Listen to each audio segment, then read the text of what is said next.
We're live.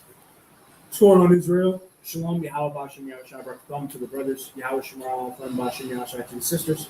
As all of you know, I'm priest and officer of 5,000 Abun, campus school leader of Canada, holding down the class, and 12 children are mine instead. The Lord's will, do the best job possible to hold down the class until he gets here. 12 children are behind me will be in the building. Manager and I will be in the building as well, of course. Type in all the questions that you have. Type in the question that you have in the queue. Let's get the questions in the queue. Questions in the room. Let's get them. Any questions in the room? Let's have them now. Questions in the room, raise your hand. You'll be answered. Questions? Whenever you get your questions together, just let me know. Press 1 if you can hear and see. Press 1 if you can hear and see. All right, if you can hear me and see me, press 1. If you can't hear me or you cannot see me, let us know in the chat. All right. Priest Officer 5,000 above, holding down the scripture breakdown class. Canada scripture breakdown class Sundays, 8 p.m., 10 p.m. Eastern Standard Time. We're broadcasting at a unique time because this is a unique event.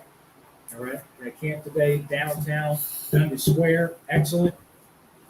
Of course, had hecklers and people come and try and deny the word of God, but just like the sun rising and the sun setting, it's something that can't be denied. It's the fact. It is the truth. All right. There are no questions. I'm going to go ahead and go into my topic. Let's go to Psalm 127:3. Of course, everyone knows what my topic is. My topic is Roe v. Wade.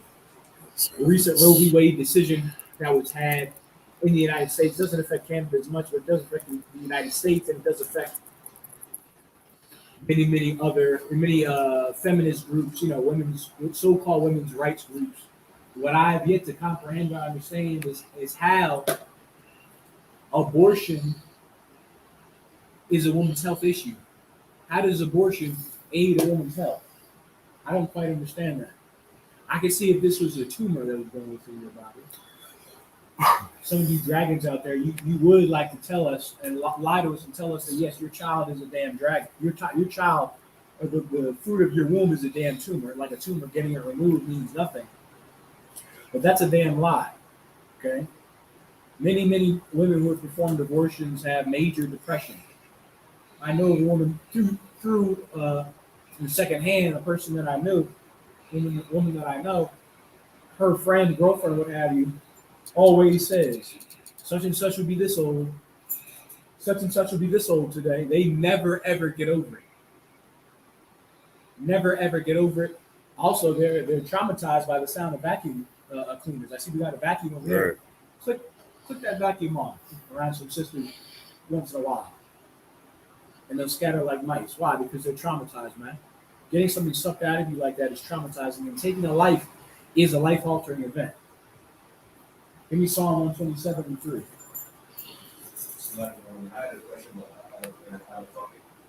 Yeah, let's have the questions first. So I'll break from the top. Let's take the questions in the room first. Go ahead. I wanted a general breakdown on 2 Samuel 23, verse 20. Because in the verse it says that it talks about lying like men. When Christians read that verse, they see like a chimera, like a man with a lion head and everything. So I wanted to break down. Read it. 2 Samuel chapter 23, verse 20.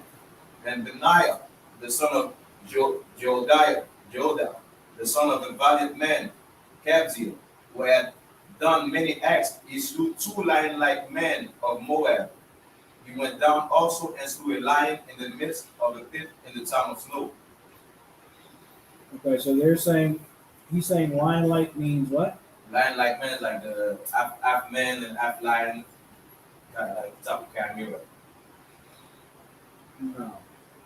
They just don't know what the word lion-like means, and they don't understand how to book command over any language, let alone the English language. When you say someone is a rat, literal rat, not rat-like, but a rat, does that mean they walk around, they skitter around on all fours and eat cheese and bite kids? No, they don't. What does it mean? It means that they're low down, dirty. Their stomach's close to the floor. They're thus being covered in dirt, like a rat. All right, rat is a metaphor. I don't think that's the term, but a rat is a word that's used in the place of snitch. Because a rat is an animal that's not highly regarded. That's revolted. That's disgusting when it gets in your place. People are disgusted by rats. And people that say that, use that for snitches, so-called snitches, are disgusted by snitches. So saying someone is lion-like is not saying they have a lion's head. Doesn't say they have a lion's head here. Right. You can look up a Kai whatever, and tell them that those things aren't real. One. And then two, where does it say they have this attribute of a chimera, that attribute of a chimera? Run down the attributes and watch them stumble. And then what will happen, then what you'll do is you just look at the word.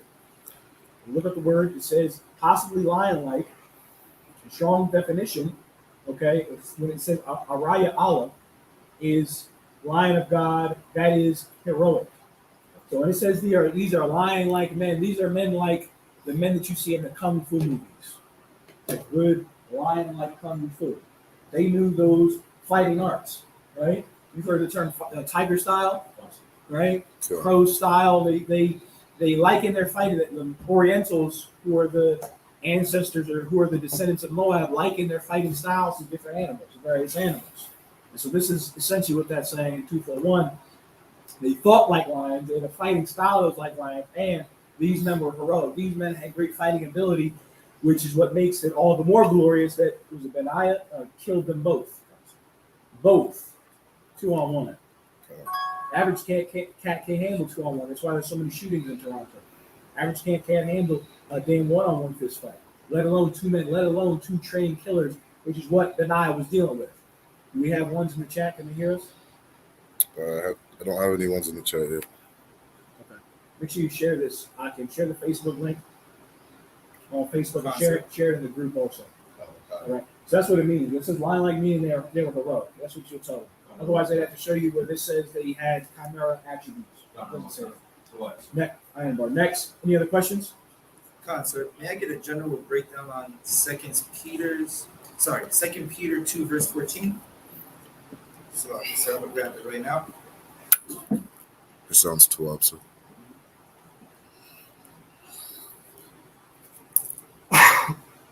Sir. So my question for the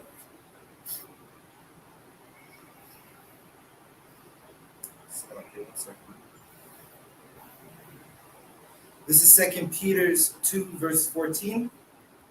Having eyes full of adultery that cannot cease from sin, beguiling unstable souls, and a heart they have exercised with covetous practices, cursed children. You're asking for a general breakdown on this? Concept. This is talking about the people that don't believe in the truth, the wicked, the unrighteous, and the heathen. Right? You read verse 1. It says, but these were false prophets also among the people. But there were false prophets also among the people. Even as there shall also be false teachers among you, who privily shall bring in damnable heresies, even denying the Lord that bought them, and bring upon themselves swift destruction. Let me read on down.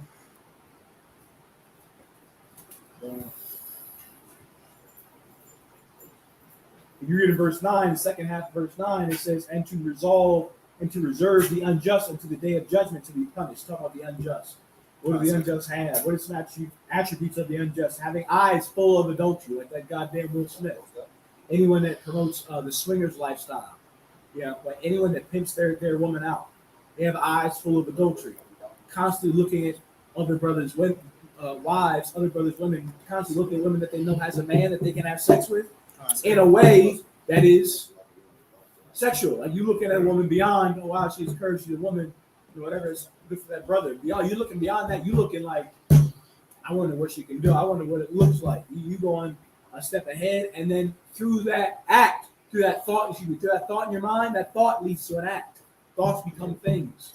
What you allow yourself to think about is important. And we have to understand what thoughts, being that there's a scripture breakdown class, and we'll tell you about this in the scriptures. The mind is deceitful above all and desperately wicked. Well, most of the thoughts, the ideas you have that come into your head aren't native to you. I mean, it's not coming from you. It's coming from outside influences. The problem with everybody else outside these walls is that they let outside influences get to them. Hence, they're up in arms about abortion. What the hell? What's the goddamn big deal? The simplest way to avoid getting pregnant is not having sex. Dumb bro. Okay. As simple as that. A napkin, knees and napkin. That's a new contraceptive of a bond. Right. A bond LLC. Knees and napkin. Take a napkin, put it between your knees. You'll be good to go. Stop chasing Rod up and down the streets of Toronto. You won't have abortion to even worry about. And nobody should be having sex, the side topic. Nobody should be having sex with somebody they wouldn't imagine having kids with. Yeah, you have to take that into consideration also. And the women that you deal with, and if you're a woman, you have to take that into consideration with the man that you deal with. You know what I mean? And he's not someone you think you start a family with, you really it'd be wise for you not to deal with him or her. You know what I mean? If you're a man. But these cats, the unjust, they have eyes full of adultery. They're constantly thinking of ways to have sex with other men's women. And cannot cease from sin. They can't stop sin. Roe v. Wade gets closed. Cats talking about going and taking a coat hanger and rip the damn baby out the damn body. It's 2022.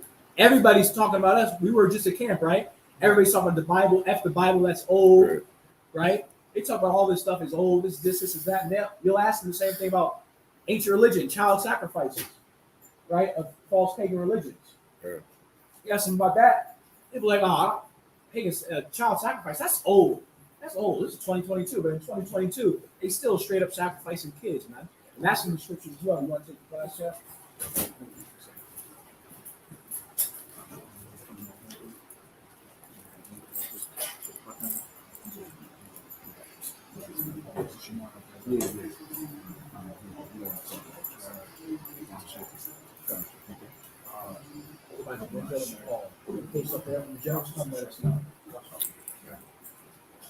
Okay, they have eyes full of adultery and they cannot cease from sin. They can't stop. Roe v. Wade gets abolished, and then they're going to find a way to skirt around it. A lot of the southern states just straight up ended the damn thing. Okay, Florida's looking to end it. Texas ended it. Arkansas ended it. Oklahoma ended it. Banned abortions. They'll just try and find a way to go to another state. If they close that off, they'll take the damn coat hanger and stick it up inside them. Why? Because they cannot cease from sin. They can't stop it. They can't help themselves. This is talking about the unjust, man and woman. All right? Beguiling unstable souls. Who are the chief of the unjust? The chief of those in the world who teaches them their ways? The Christian church. The Pope is the vicar of the gays. The Pope is the vicar of the gay community. The Pope is the father of the LGBTQ community.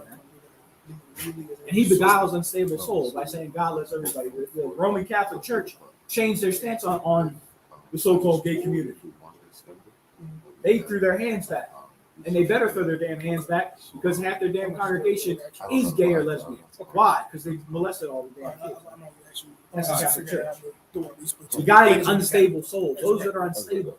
Those cats over there, rainbows, where they have a ton of support, so-called support, etc. They're unstable. They're unstable souls.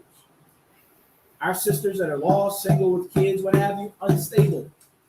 Unstable souls. And them and the LGBTQ community has been led to believe that living like an animal is how you get God's favor.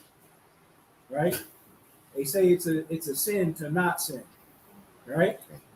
Creflo Dollar literally said that. I'm paraphrasing, loosely, but he said something very similar. That if you don't sin, that's Satan. That's Satan not wanting you to kill those people. That's Satan not wanting you to shoot that cat and sling that dude. Which is why the fruit they produce is what? Dope dealers, thieves, murderers, crips, bloods, strippers, OnlyFans models. That's their fruit. LGBTQ members, freaks, fudge packers. That's their fruit. Beguiling unstable souls and heart they have exercised with covetous practices. In their mind, they think of covetous practices.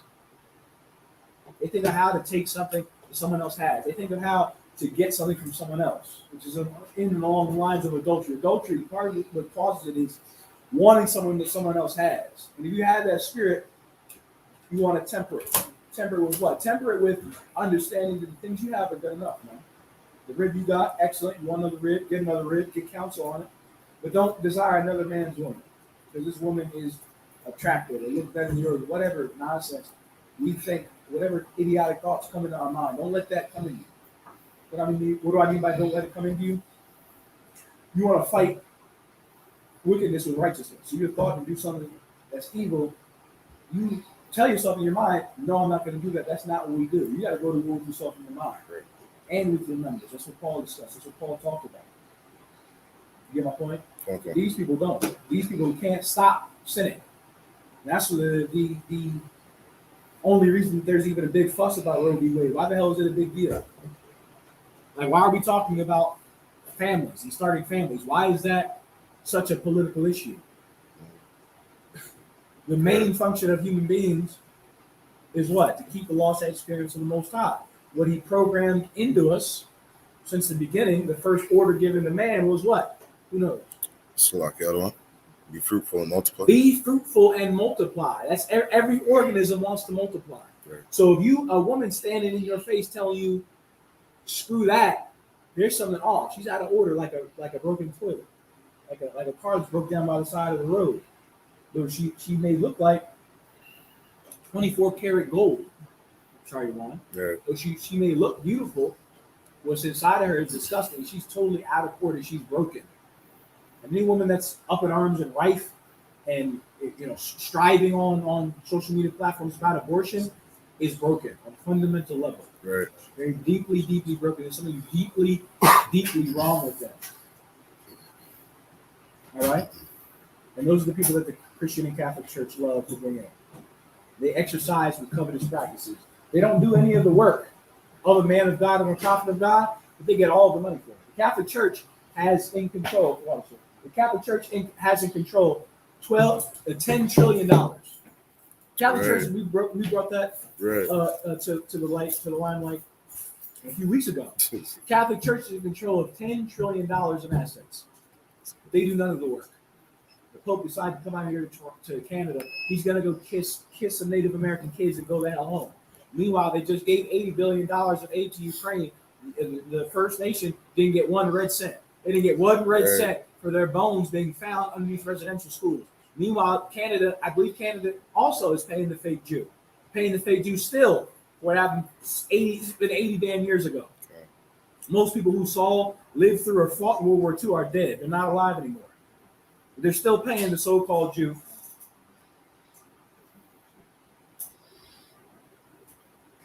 They still paying the so-called Jew cash money. Salakia said. Right. And even Justin Trudeau said in 2015 that he had a plan to fix the clean drinking water crisis. Right. And it's interesting at how fast they gave aid to Ukraine. Right.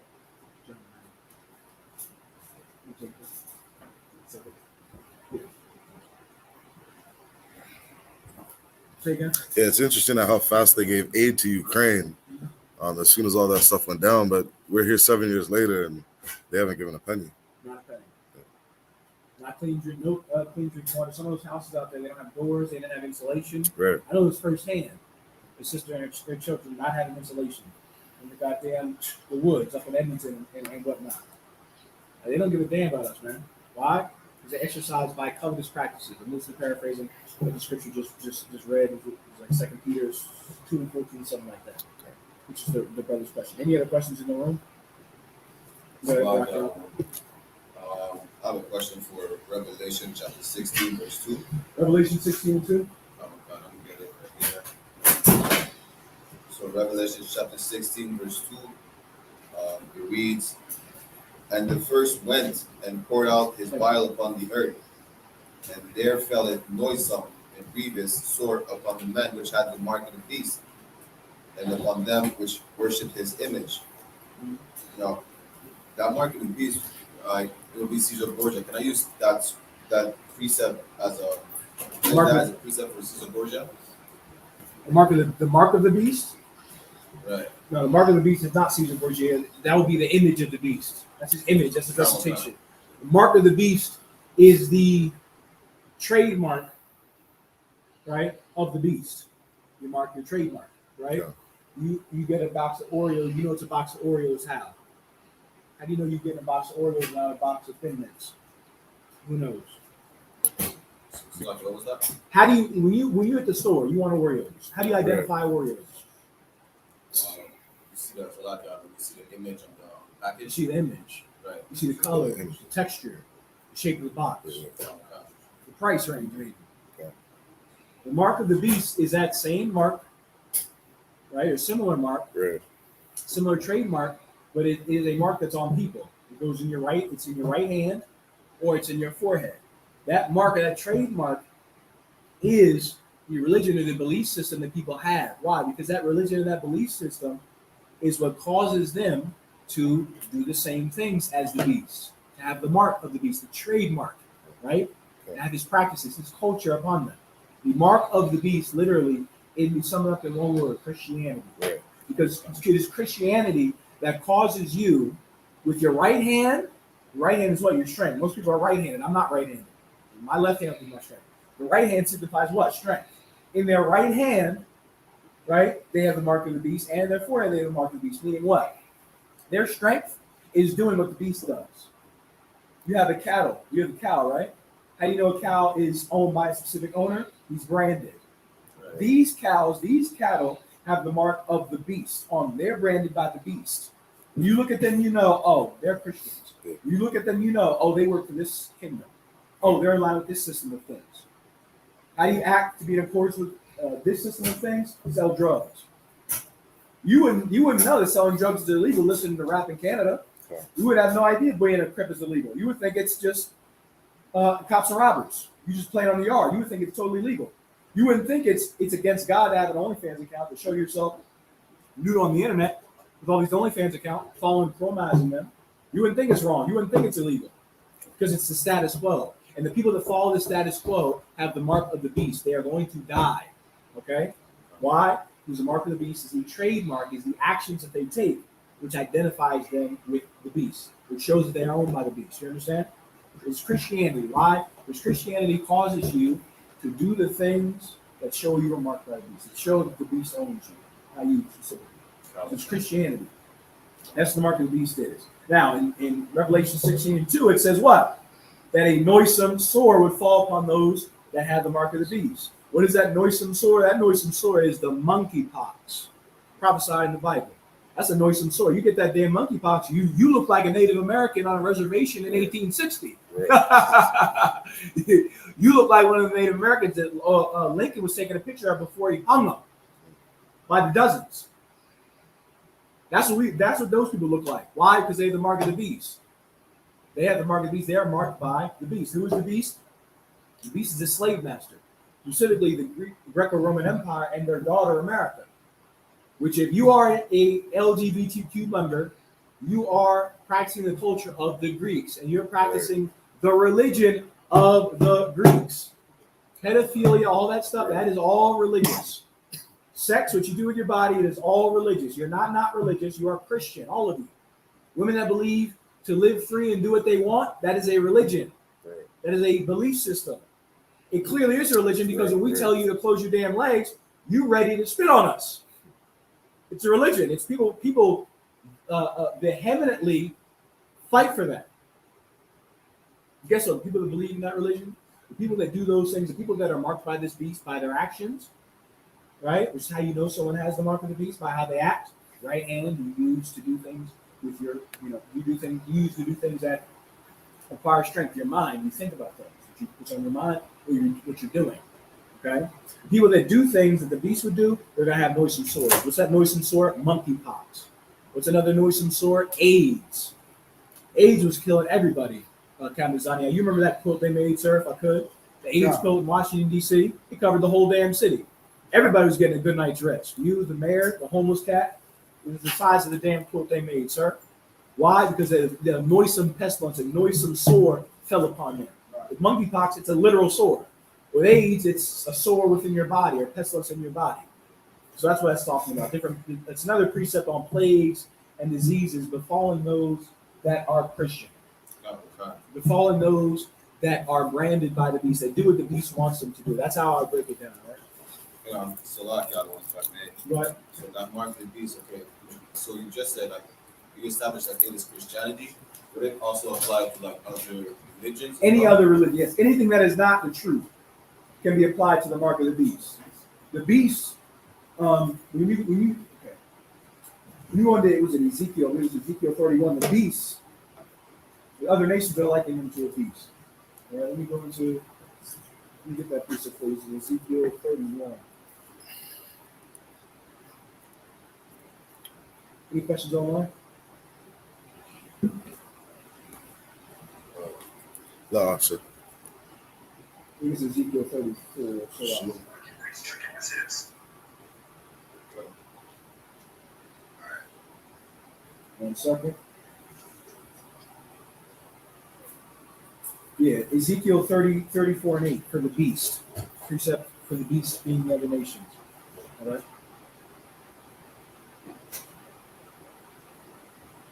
Read it when you have it, Raquel. I'll have it. Go ahead. Ezekiel chapter 34, verse 8.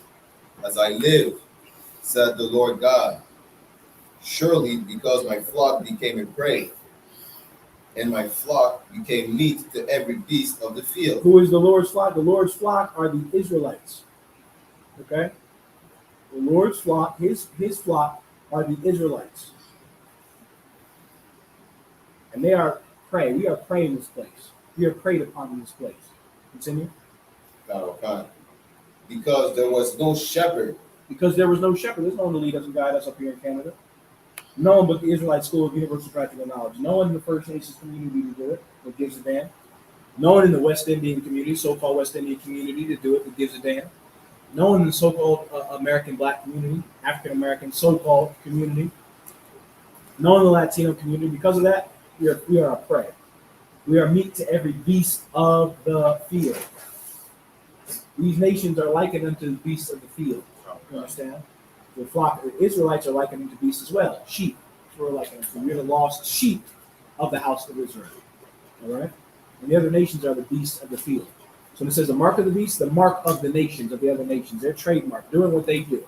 So a cat that's Buddhist has the mark of the beast, Raquel. A cat that is Muslim has the mark of the beast.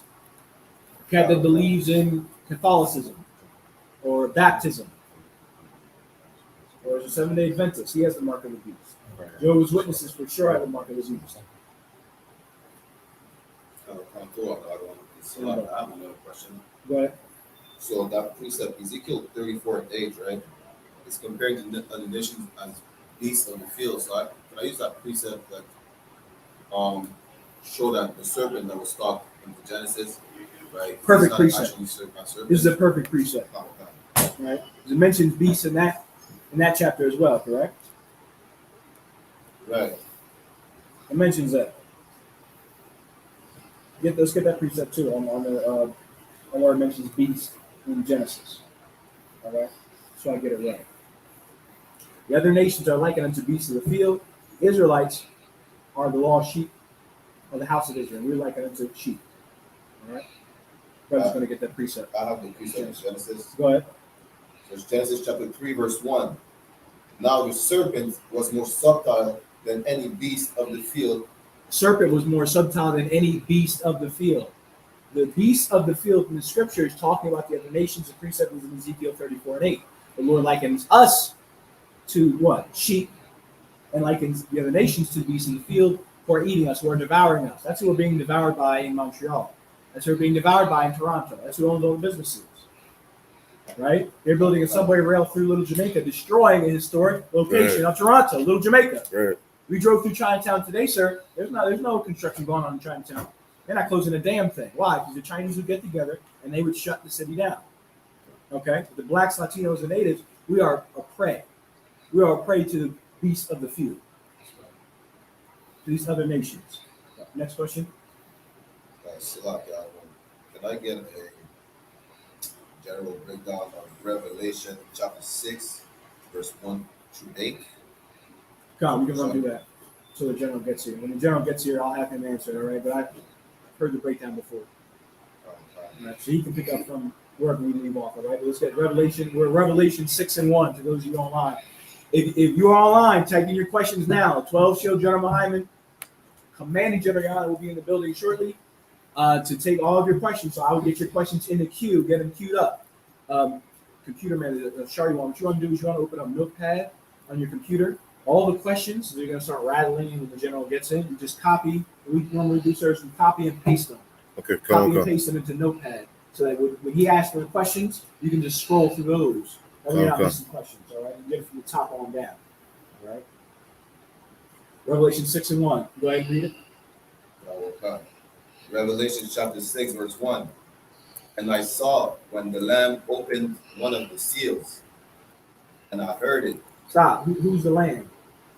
That'll be the outside. That'd be Christ. He's the ultimate sacrifice. That's Hebrews, was that 10 and 10? Hebrews 10 and 10, Hebrews 8 and 8. Somewhere around there, he is the sacrifice. Christ is the lamb. Lambs are sacrificed in the Old Testament. Christ is the lamb that was sacrificed, killed for our sakes, put to death so that we can sit in this classroom and teach and not die on the streets of Toronto, die in the streets of Philadelphia, die in the streets of Pennsylvania, of Delaware, of British Columbia, of Vancouver, Florida, wherever we may dwell. And the Lamb opened the seal. The book, for a very long time, the Bible had seals, which you can imagine is a book like this with seals on it, like wax seals. You ever seen like medieval movies where they have the wax seals? You put a key in, it breaks the seal. That was this book for a very long time. So what does that mean? Christian pastors, the Christian church has been around for how long? 2,000 years, right? After the truth Right. faded out of the earth in about 200 AD. They've been around. They've had 1,800 years, 1,700 years, almost 2,000 years with this book. They didn't understand it. You never heard Revelation 6 breakdown until here today. No Christian pastor in Canada can break down Revelation 6. None. Not in McMaster, not at the University of Toronto, any of these great institutions they've got here. But we can. Why? Because we're the prophets of God. And through the Lamb, these seals are being cracked open. Right? Christ is the one that can reveal the mysteries of this Bible. What did Christ say? Christ said you can't be a damn fudge packer. So the LGBTQ community, the Christian church, they're not going to understand the mysteries of this book. Because though these seals are open, it's not open for them to read. It's open for us to read. Those who keep the law will understand the mysteries of this book. Can't do the I tried to write The understanding. Right. The understanding of the Bible. The precept for that, you go to, there's in Daniel 12 and 4, I believe, when it says, knowledge shall increase. Knowledge shall increase. Talking about the knowledge of the Bible. Knowledge of the Bible shall increase in the last days. We're in the last days. Right? Because I'll get it. Daniel 12. Hold on. Daniel 12 and 4, when it says, knowledge shall increase. It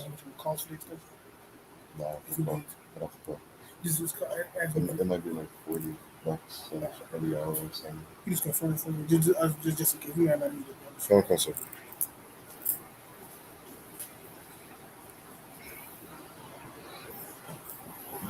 Yep, Daniel 12 and 4. Knowledge shall be increased.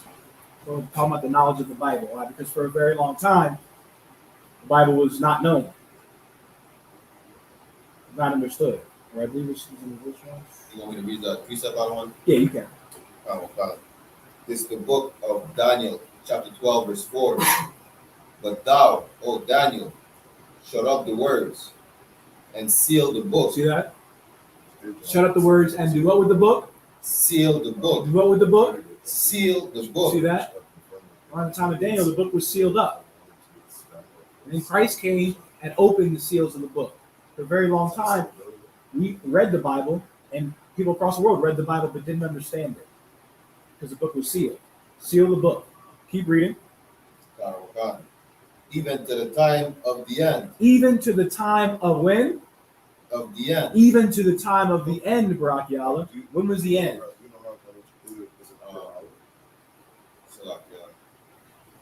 The end would be like, let me know if I'm mistaken, but the end would be like, okay, when Esau was put in power. Good, you're close, actually.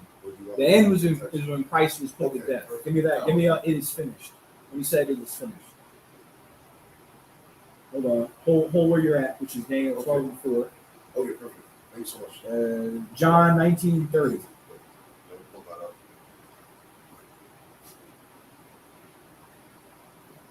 John 19:30. When Christ died, that was the end of this world. Why? Because once he died, it was only a matter of time, tick tock, until he would return. You know that time end when the 144,000 are sealed, which is why these classes are so important, which is why these camps are getting spit on and getting feces thrown at us is so important, which is why we go through it week after week to seal the 144,000. To seal the 144,000 and hope that we are also included in that number. That's the whole point of doing this. For the reward that's at the end. The reward that's at the end, eternal life. What does that mean? You constantly ruling. You rule, you have children, die, they rule, then you come back to your children. Eternal. That's what eternal life is. You're not going to live. Nobody's going to live forever. That'd be boring as hell. You get tired of it after what? 70, 80, 100, 120 years. That's a Edomite concept, a Caucasian concept. Why?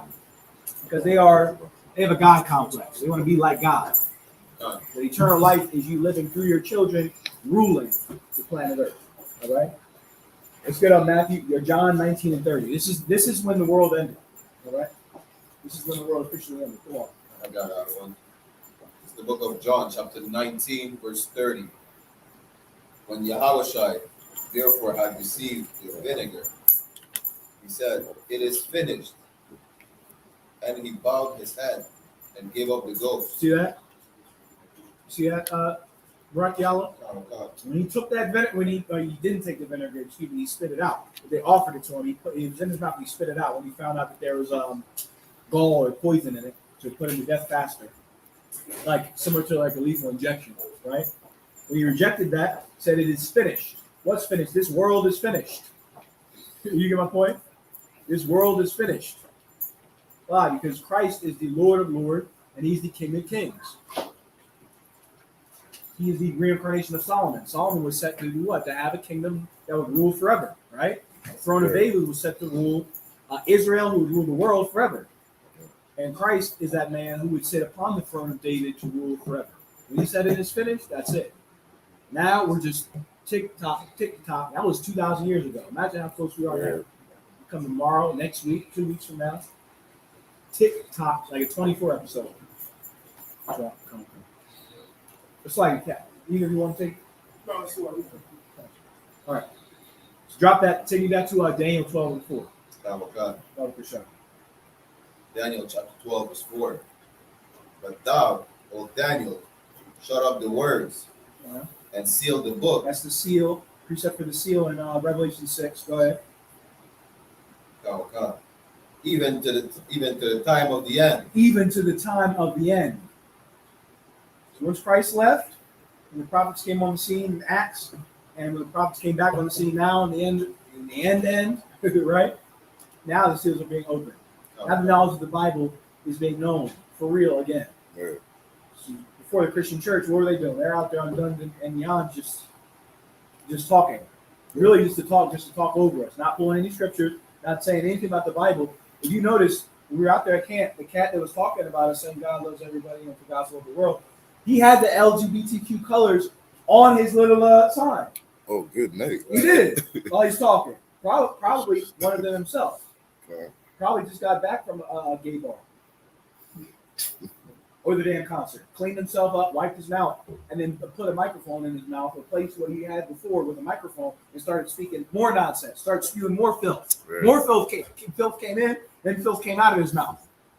On the streets of Dundas and Yonge, while we're getting signs kicked and whatnot for teaching the truth. Right. Saying that black people, so-called black people, Latinos and natives, are the Israelites. So it was being opened. Before, it was just him saying whatever he wanted to say, and then blessing children. Him saying whatever he wanted to say, saying, "Oh, celebrate Christmas. Put a tree in your house." Before us, that's all it was. Before the Lord sent the prophets back on the earth, that's all it was. Now the seal is being opened. Read on. It's at the end of verse 4. Many shall run to and fro. Many shall run to and fro. Travel, like we are, all across the world. Go ahead. And knowledge shall be increased. Knowledge shall be increased. What knowledge? The knowledge of this book. Why? Because you go to Revelation 6, says what? Seals are being opened. When the seals are open, knowledge shall be increased. So go back to Revelation 6, which is your original question. One second.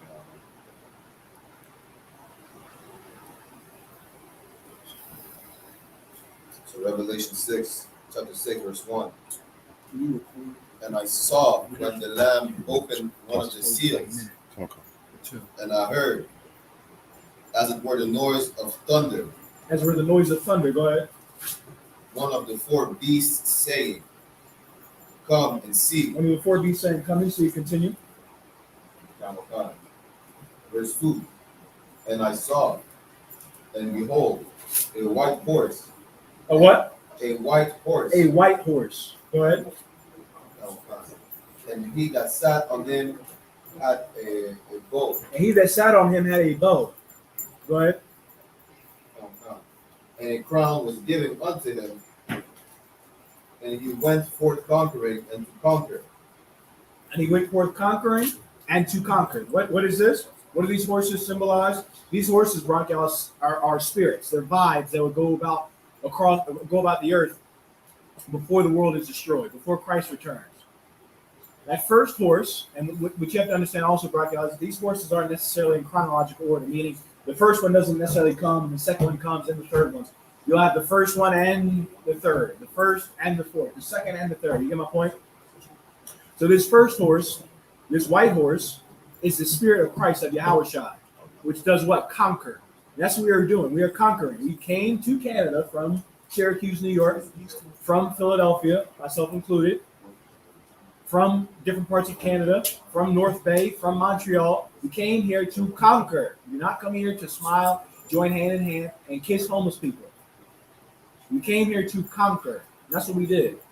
How did we conquer? We conquered through telling people that this is the way they should live. Why? That this is the way they should live. This is the way they should operate. This is what they should eat and what they should not eat. This is who they should have sex with and who they should not have sex with. You can control who people have sex with. You can control the earth because sex is a powerful motivator. You get my point? Right. If you control what people eat, you control the earth. That's how we conquer. We are going to conquer. We are conquering. All right? That's what Christ had us do. It's the spirit that's in us to conquer, to take more land, to take more zones. So what we do here in the ISUPK. We're going to be in Toronto. We're going to be in Montreal soon. We're going to be in Calgary and in Edmonton, wherever Blacks, Latinos, and First Nations are. Halifax, I'm shoot up to Halifax too. You know what I mean? Nova Scotia to get some talk to the Judites that's up there. The large Judite community up in Halifax, Nova Scotia, north of Maine. We're going to go up there and teach the Judites, the Canadian Judites. Okay? Tell them what's going on. Go out to talk to the First Nations. Tell them what's going on. Why? Because the spirit of Christ is upon us, man. Read on. So what would that white horse represent? Like, which spirit? The white horse is the spirit of Christ. That's what I just explained. Why? Because the man that sits on him, has a bow. What do you do with a bow? You kill, you conquer. And it says in the verse, conquering and to conquer. You're about to read that in a second. I'll continue reading. Do you have any questions? Kind of question. Okay. Hold them. And he went forth conquering and to conquer. Go ahead. Verse 3.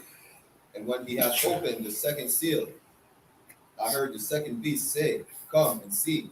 This is the second seal now. So now these are seals of the book. The Bible's being understood. More and more of the Bible's being understood. More and more camps. More and more classes. More and more what? Podcasts. There's a podcast in every zone now. Right. Everybody got a podcast. You got a podcast. I got a podcast. We've all got podcasts. Why? Because the seals are being opened. The knowledge is being taken in and understood. And more and more you're seeing Jake in the world begin to take on their culture. Right. Even with the whole, I wouldn't say Kim Samuels per se, but the whole, even with the like posts going on around Facebook, even with Jake in the world about these women being evil, you didn't see that 10 or so years ago. You get my point? Be careful who you lay down with. I'm here seeing more and more Jakes take on to the things that we say and we teach. You get my point? And if you peep, you take a look, you listen, keep your ear to the streets, what have you, you'll hear things being said that's more along the lines or in line with the truth. Go ahead. I wonder is I notice I've been seeing a lot more people, a lot more Jakes just talk about history in general, even if it's not that they're claiming to be Israel, just claiming that they know about the land of Canaan and like ancient Samaria and stuff like that. Yeah, more of that's being discussed, and what it's going to do is it's going to lead them to hearing us. Now, whether they change their life or not, that's up to them. But yes, that's on point with what I was saying, and that the truth is beginning to spread like wildfire. All right, why? Because the spirit of Christ is loose on this earth. Continue. God.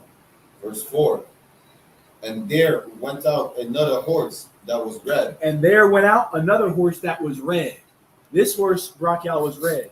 For time's sake, I don't know if the generals are coming. For time's sake, Brachial, you can precept Revelation 6 with Zechariah 6. Zechariah, check Zechariah or Zephaniah 6. You pull up another tab on the computer. If it mentions brass, mountains, and there's these different chariots, these chariots are red, whatever, that's the precept for this. Okay? And I believe in Zechariah it says that these are spirits. All right, they're vibes, which is one of the contexts of the word spirit. Continue reading Revelation 6. And power was given to him that sat thereon to take peace from the earth. So Barak Yahweh, the first horse was conquering. This horse is taking peace from the earth. What is the opposite of peace, Barak Yahweh? So like war out of one. War. So if this horse, this spirit, this vibe is taking away peace from the earth, what is this horse bringing? War. This is the spirit of war that is loose upon the earth. The white horseman represents the spirit of Christ. The red horseman represents the spirit of war, which is loose on the earth. To imagine that Russia would invade Ukraine a year ago would have been crazy. Would have been insane. They're going to do what? Yeah. Invade the Ukraine? Can't do that. They're about to join NATO. They're in bed with America. Watch them invade, and lo and behold, they invaded Ukraine. America can't do a damn thing about it except send a few damn Stinger missiles.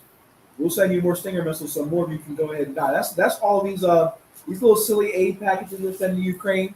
All that is extending the bloodshed. Because you can't beat Russia. The Nazis, ask Hitler, ask Napoleon. They tried to go into Russia and froze to death. You're not going to beat Russia. The only man that is fit to conquer Russia is Christ. Yahushua is going to conquer Russia. And 144,000 men of the I.S.U.P.K. instructed, taught, diligent, and disciplined, they're going to conquer Russia. But you heathens, you can't conquer Russia for a damn. They're going to continue to give money, aid, and weapons to continue to prolong the bloodshed. And guess what else? This is funny too. All that aid they're getting, they got to pay that back.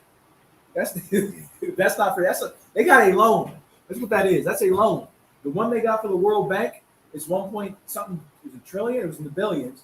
They got to pay $100 million just in interest on that loan. So Esau enslaving Esau. Ukraine's going to be poorer than it is. Ukraine is dirt poor. That's another thing they don't tell you either.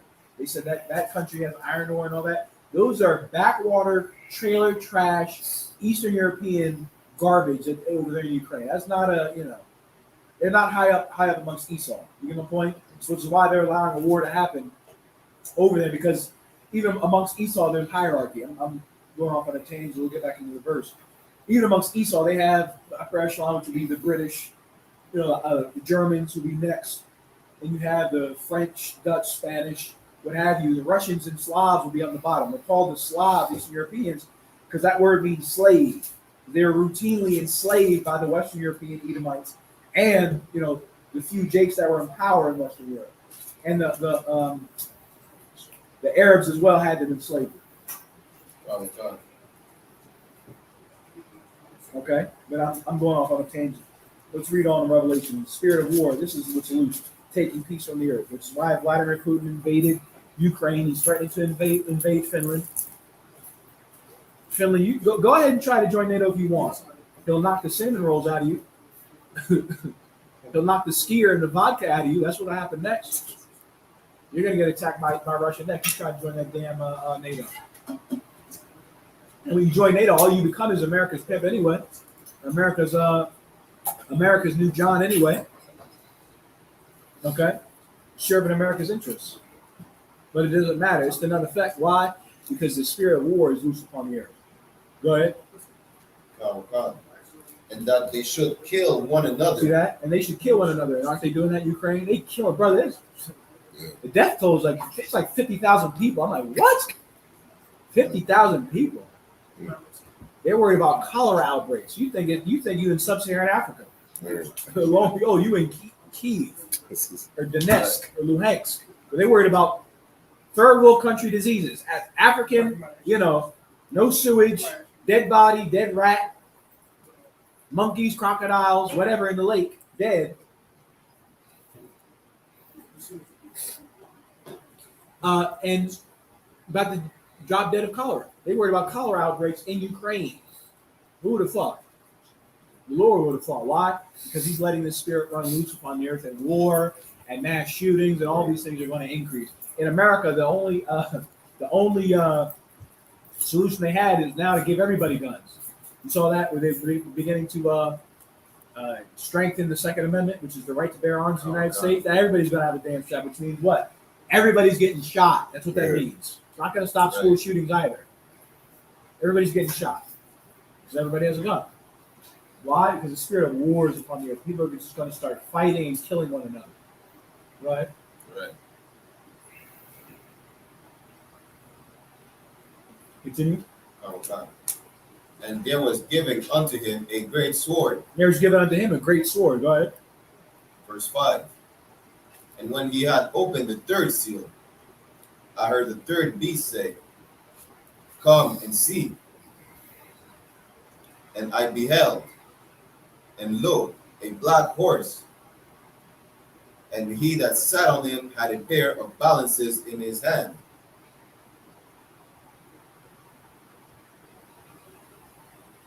Read it again. Okay. Verse 5. And when he had opened the third seal, I heard the third beast say, Come and see.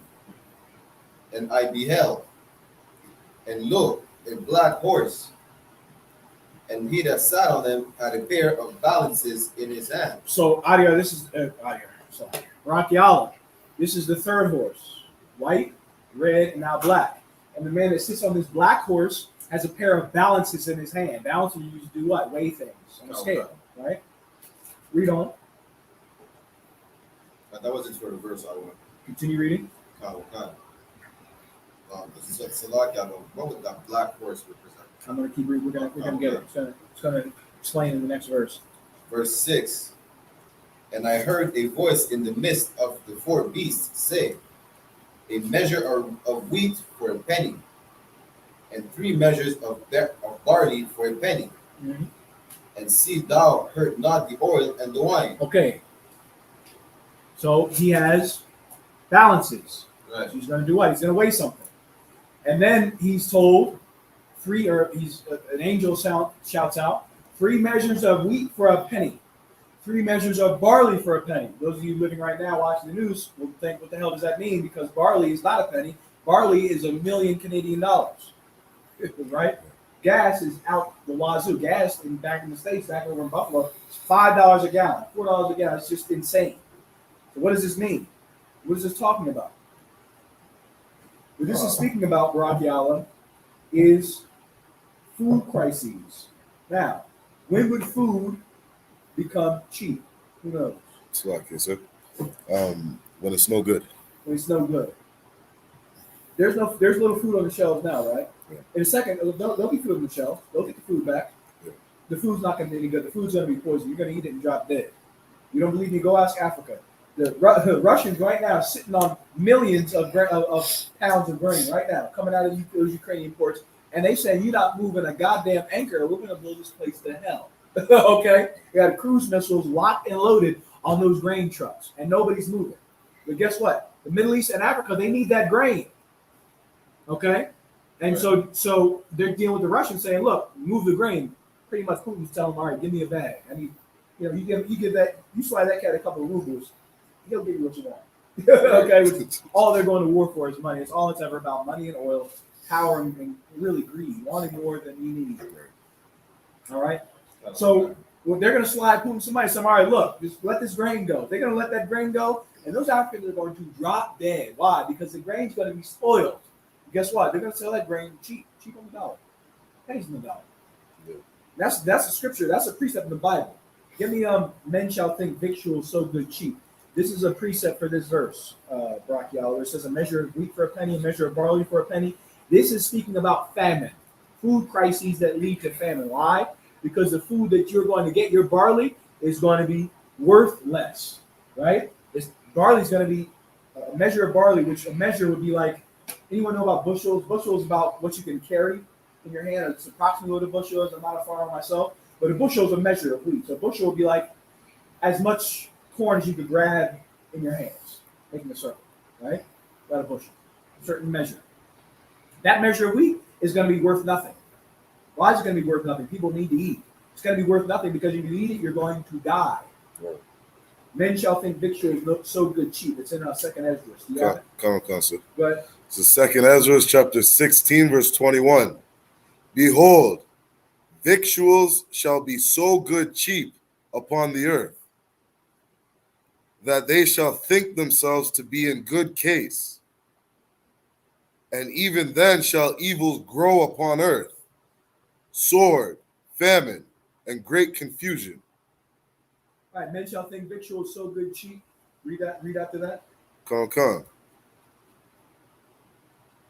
Upon earth, that they shall think themselves to be in good case. See that? They're going to think, oh, praise the Lubu. They praise the Dubu because they're getting a good load of Ukrainian grain, pennies on the dollar. When he eat it and die. Okay.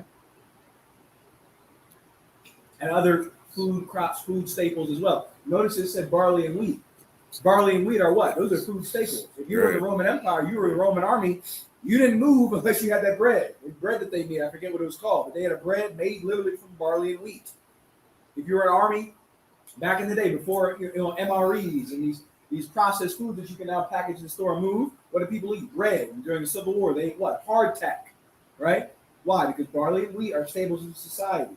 The staples of society, the staple food sources are going to become cheap, not existent. They're going to be diseased. You're not going to be able to eat them. You're going to be short on it. Crises, food crises, which leads to famine.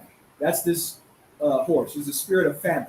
Okay? Brachiala, which is moving. What was it? 1, 2, Open up. Right. Clap it up. Appreciate it, y'all. You want the Bible situations? Okay, yes, sir. All right, let's get it on. Take your questions online and in the room. Whenever you're ready, let me know, all right? Salakia Adawan. Warrior. I have a question in the chat. This is from Zarwai Ban Yashikar. Mm-hmm. He said, Shalom Adawan Salakia, sir. In Daniel 7 and verse 5, what is the ribs in the mouth of the bear? Okay, let's read it, please. Come. Whenever you're ready, let me know. Daniel chapter 7, verse 5. And behold, another beast, a second, like to a bear. And it raised up itself on one side. Mm-hmm. And it had 3 ribs in the mouth of it, between the teeth of it. And they said thus unto it, Arise, devour much flesh. This one is vaguely on my memory. This is the bear is Persia, right? Yes, sir. What are the 3 ribs again? I thought it was like 3 kings where they There's conquered 3 kings most of in the Syria. It was like I thought it was kings with specific names, like it was Cyrus. That sounds It right. was a cat that was Xerxes, and there was another. Oh, that sounds right. Let me double check with Commanding General Yahanna. All right, I Yes, forget. I can't quite remember the 3 ribs, but they do represent 3 specific kings. I'll have to check with Commanding General Yahanna first. All right, just ask me another time in the back. Salakia Adawan. Mm-hmm. Before you came, I had Officer Gun breaking down Revelation chapter 6, verse 1 to 8. Good. You said Revelation. I appreciate it, boy. You know what to do in Canada. I see you. No sweat. No, I might have some with me right now. Yeah, that tonic water. You don't have shit. I appreciate it, bro. All right. Let's rock it out again. Where we at? So we're breaking down Revelation chapter 6, verse 1 through 8, and we were at verse 6. Okay, Revelations 1 through 8, verse 6. Kamakashi. All right, you got it. I mean, we just finished breaking down verse 6, like Mm-hmm. what the black horse represented, right? Mm-hmm. So I'm going to continue with verse 7. Mm-hmm. Revelation chapter 6, verse 7. Mm-hmm. And when he had opened the 4th seal, Mm-hmm. I heard the voice of the 4th beast say, Come and see. Okay, you want me to break this down? Is that it? Break down what does the pale horse in verse 8 represent? All right, so go to 7. Is this 7 right now? Go to 7 and read. Revelation chapter 6, verse 7. Mm-hmm. And when he had opened the 4th seal, I heard the voice of the 4th beast say, Come and see. Mm-hmm. Keep going. Verse 8. And I looked, and behold, a pale horse, Mm-hmm. and his name that sat on him was Death, Mm-hmm. and hell followed him. This is the breakdown of the 4 horsemen, or the 4 horsemen on the chariots, right? And you're asking me, what is the pale horse? The pale horse is a spirit, okay? And don't think so much of a horse, but think a man riding a horse. but the Most High is describing the horse. So there's a man riding a pale horse, a man riding a black horse, a man riding a barrel horse or a red horse. You get the point, right? And think more like, and even riding is a wrong way to think of it. Think of it like chariots. Like a chariot is pulling, a horse is pulling this chariot with this man operating the chariot. Now, the reason I break it down like that is because of, I believe, the book of Isaiah, which is, I think, the 6th chapter. All right, which is that correct? Isaiah? For this? Yeah, for the 4 horsemen. No, breakdown. Zechariah 6, right? 6 and 5. Zechariah 6 and 5 is the precept that goes along with this breakdown right here. So these are all spirits, and you need Zechariah 6 and 5 to understand that. So you're going to hold that and go there. Go to Zechariah 6 and 5, please. Zechariah chapter 6, verse 5. And the angel answered and said unto me, these are the 4 spirits of the heavens. You get the point? And so if they're spirits, then what are they then? Okay, most people have heard about this, and you're going to live it very shortly. You're going to, if you don't realize that you're living this already, you're going to live this more and more. There's going to be no gas at the gas station, no food at the supermarket. That's happening. And the food that is there, the food you can afford, will be food that's trash, food they would throw away. But for poverty, they can't throw it away. So now you're getting it at discount. Come on. So actually, I just broke that down about Ukraine. The Russian-Ukrainian war has huge implications on the grain markets of Africa and the Middle East. Right now, they're sitting on millions of pounds of grain that they can't move because Russia said, if you move, we're gonna blow this thing to smithereens. So they're not moving. And once they whoever gets paid, that they whoever gets the money that they want, what have you, they'll let the grain move. And like I said, what I said was they're going to sell that grain. That grain's going to be worthless. You're going to drop dead if you eat it. Yeah, because they're going to sell it in the Ukraine, Right. and you're going to get it for pennies Okay. in the Ukraine.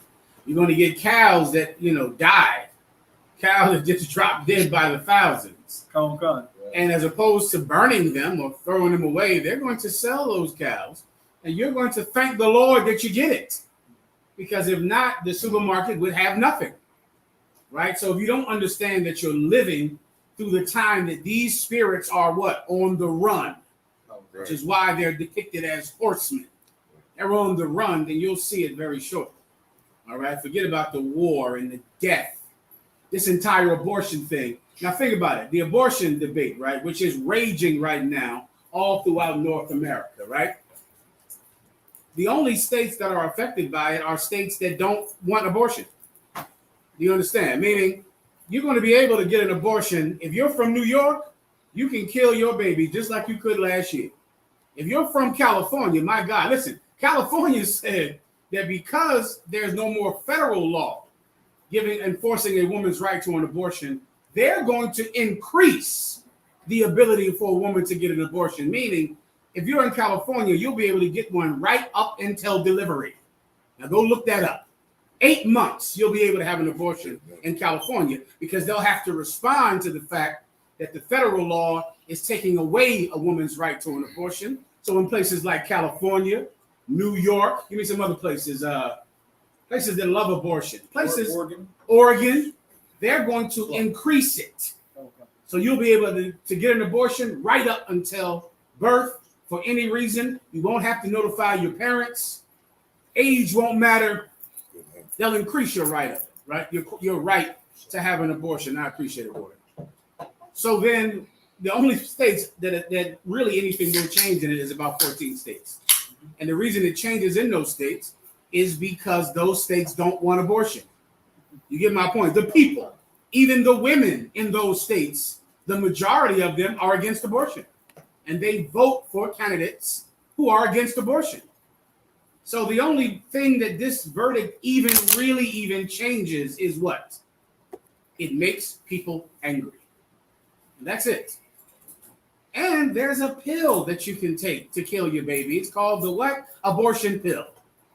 And states that love abortion have decided to make that pill more available since the federal government is curtailing a woman's right to murder her child. The only thing that this verdict does about Roe v. Wade is just make people angry. That's it. That's the only actual tangible change that will happen. because that is one of those horsemen. Anger, tumults, and turmoil among the people. Somebody, open that blind if you don't mind. Can we do that or no? Go ahead. I appreciate it. Go on. Meaning the people getting super angry, being willing to, destroy the neighborhood and break windows. That's a spirit. Do you understand? So now, if these horsemen are spirits that are on the run, then what are they actually? I just damn near gave you the answer.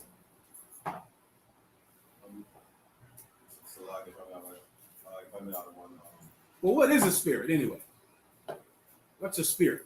A spirit is not a ghost. You start there. That's what they taught you in the residential schools. They taught you about ghosts and, a ton of Catholic nonsense on top of molesting you, right? But what's an actual spirit? It's normal and common, and you're going to see it run wild in the streets right now over the Roe v. Wade verdict. Come on. Correct me if I'm wrong. Is it like I don't know how to word it, like a vibe? Give him a hand. That's all it is.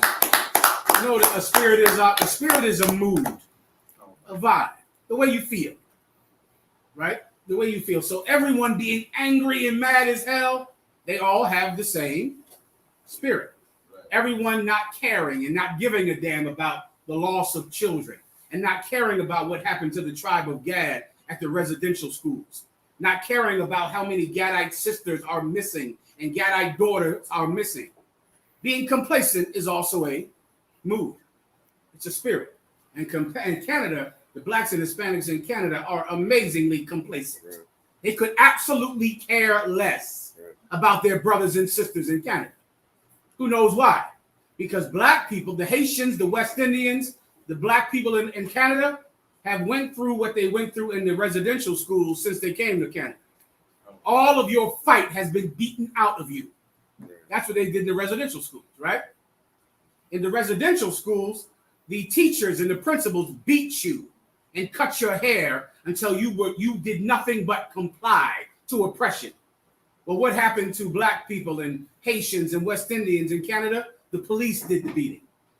The police did the exact same thing that the principal did in the residential schools to the tribe of Gad. And so now everyone in Canada could just care less.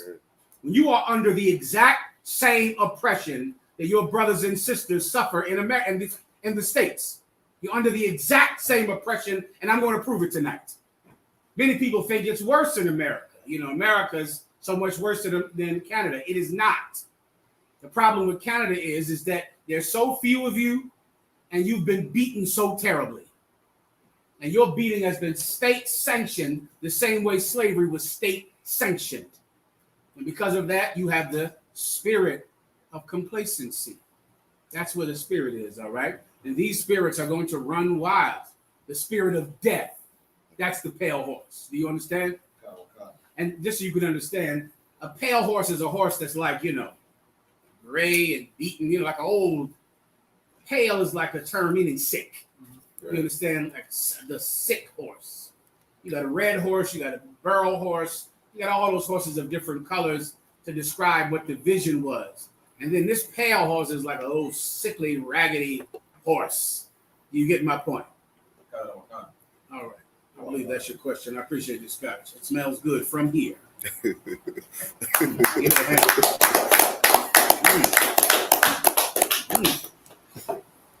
Now it's time for God to really speak through me. I finally hear him. I hear him. He's there. All right. Where are we at now? Next question. One more from the brother in the back. Go ahead. Can I get a breakdown on Revelation chapter 17, verse 3?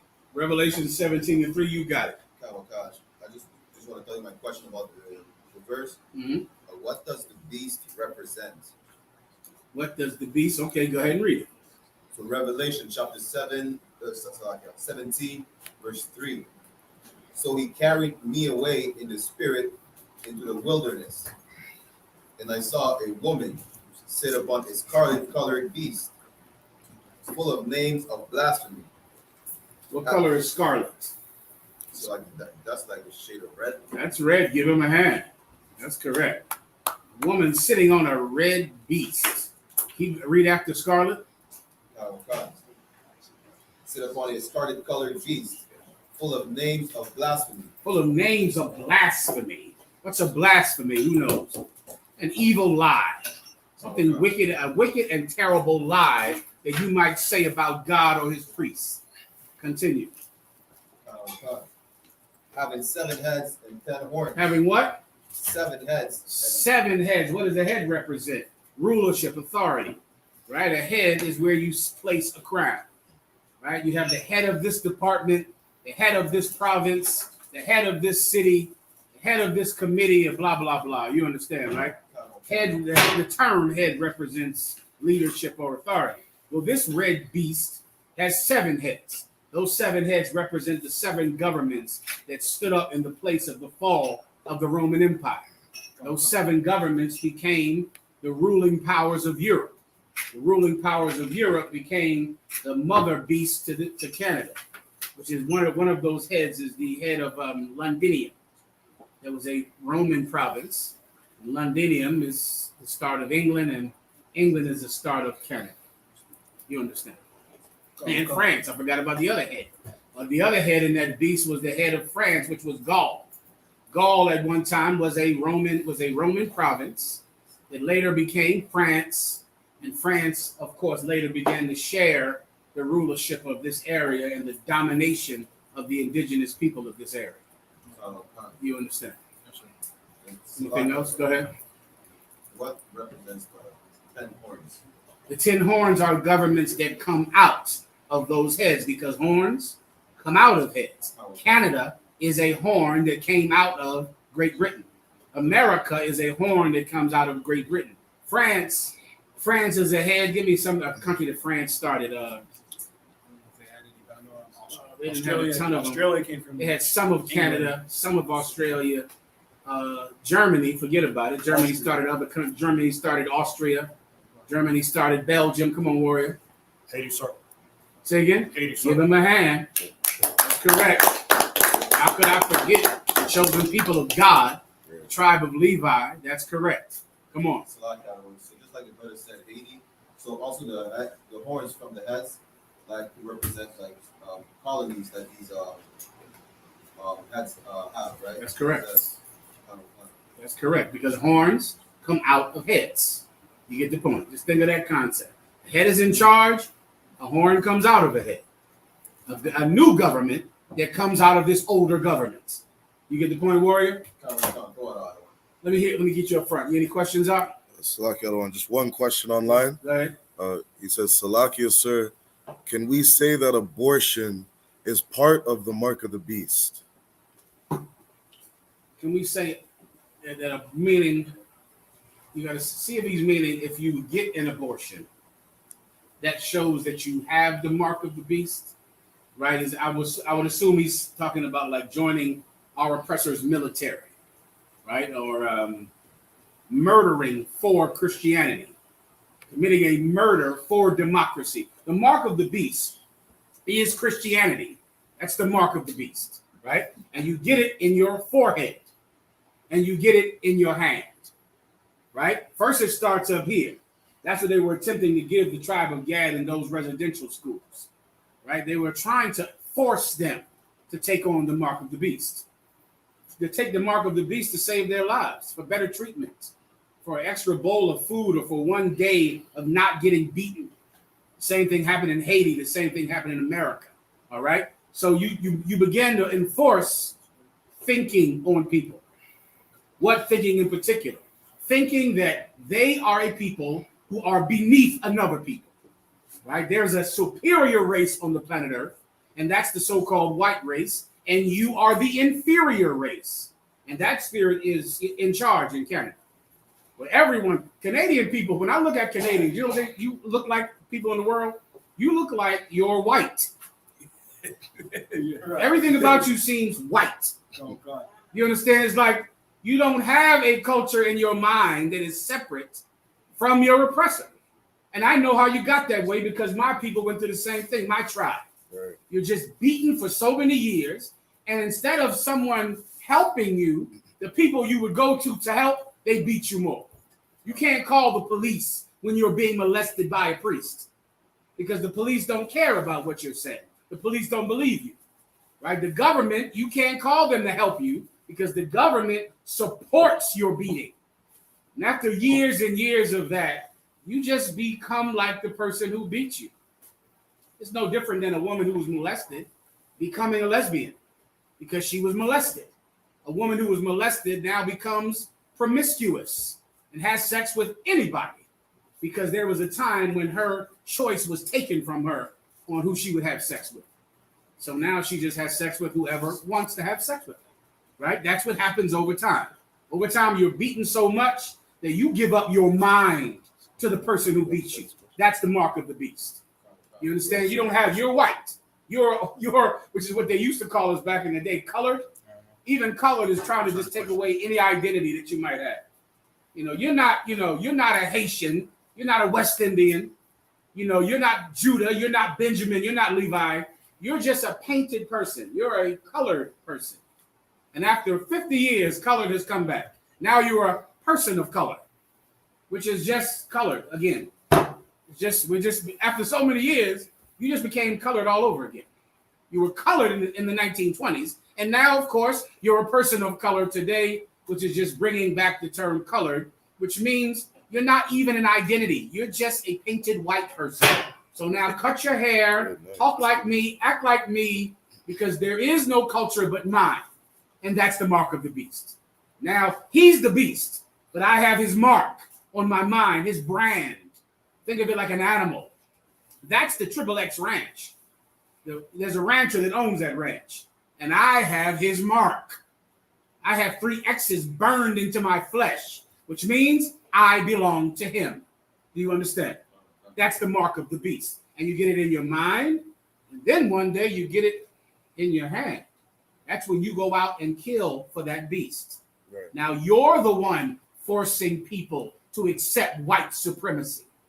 Now you're in Iraq forcing people to bow down to white supremacy. You're in a patrol car in some neighborhood forcing people to support white supremacy and to bow down to white supremacy and to give up their culture. You get my point? That's the mark of the beast. So now abortion. Abortion is absolutely murder. I don't even know if it's controversial anymore to call abortion murder. I think even people that support it know it's murder, but they want to have the choice to murder.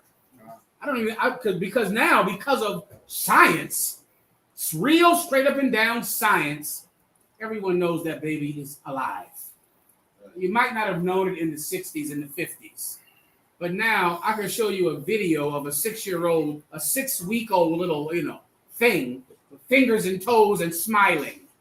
At 10 weeks old or 2 months old in the womb, kicking and pushing and smiling in the womb because of real straight up science. And science has made abortion very clear to everyone, even the people that support it. They know that that is a living soul inside of that woman.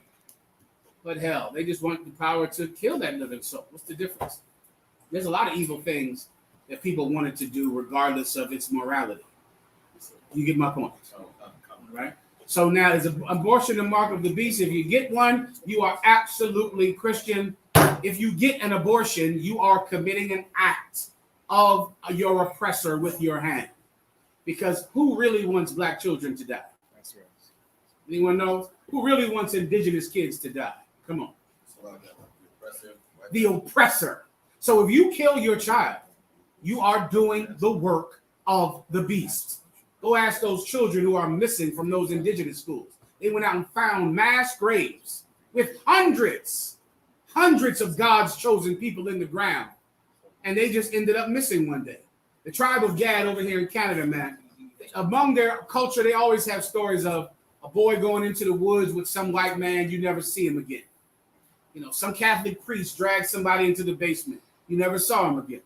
Some little girl was playing next to the road. Some car came up, you never saw her again. It's normal in their culture to just have this story of white people kidnapping and killing their children. And then now they find mass graves with hundreds of dead children. If you get an abortion, you're doing it for the white man. That's right. That's who wants abortion. That's right. Forget all of the damn protests and the people that don't want abortion. The Democrats and the Republicans. Yes. The people against abortion want black babies dead. They just don't want their white daughter to go down to that abortion clinic. Do you understand? In Alabama, where I'm from down there in the States, they don't want white women, white children to go to that abortion clinic. But they absolutely want black children to die. They'll just wait until you're born to kill you. That's all. They'll get you. They'll get you when you end up missing. You understand? But Republicans and people who support the abolishment of abortion, they still want blacks and Hispanics to die. That's right. They still want the indigenous people to die. They just want to wait until you're born to kill you because they don't want their daughters to kill their grandchildren. Everybody understands this, all right? Is it the mark of the beast? It is absolutely an act that a person would do if they have the mark of the beast, if that answers your question, all right? But the mark of the beast is Christianity. That's what the mark of the beast is. And getting an abortion is absolutely Christian. Ask the priest at the residential school. Killing children is Christian culture. It's part of their culture to kill children. Come on, in the back. I have a question. It's not really on the scripture, but you kind of wrote that down a couple of weeks ago. Where you said that I'm going to paraphrase what you said. It's like one of the men in the Bible. He had like some kind of garment made out of like camel's hide. He had a camel's hide, right? John the Baptist, I Right. believe you're speaking about. Go ahead. Can everyone hear me well? Online, let me know, okay? Okay, sir. Go ahead, Art. So you guys said like it wouldn't be unclean, like it's just like shaving a camel and making Right. a jacket off. Mhm. He didn't wear a camel's hide. That would be unclean. He wore a camel's hair. I mean, their hair is locked down. Go ahead. So, would that be unclean to like have snake with crocodile boots? Yes. Um, Why? Because I think like you have to take it off the animal when it's dead, right? You have to, yes. A crocodile skin is the carcass of an unclean animal, which is what the law says. The law says you cannot touch the carcass. What is a carcass? The carcass is the dead flesh of an unclean animal. So alligator skin is his carcass. Right. Right? Let me think of some. Chicken feathers, that's not chicken. You get my point? That's the feather of a chicken. But the chicken that's his flesh. So give me another unclean bird, a duck. A duck feather, you could fill up your pillow full of duck feathers and sleep on it if you have that kind of money. You could do that if you want to do it. That's lawful. But you cannot eat duck. You could not touch a dead duck and touch his skin. You couldn't do that. Because the carcass is unclean, not the hair, not the feather, not something that's not its body. It's simple enough to understand. Right. I can give you 1,000 precepts, but you know that already, don't you? I can give you 1,000 precepts in the Bible proving what I just said. If you have the need to ask for them, just do it. I'll start the ball rolling. All right, next, please. David. What did David do? David had elephant tusks sent to him from Tarshish and from Africa for his throne room. You can just look up the precept. Take a second. You know what a tusk is, correct, of an elephant, correct? Right? That's that big white horn that comes straight out of the damn elephant's head. Well, David would have them shipped to him and use them in his throne room. Make thrones and decorate his whole goddamn throne room to indicate how rich he was. And he would do it with elephant tusks. All right?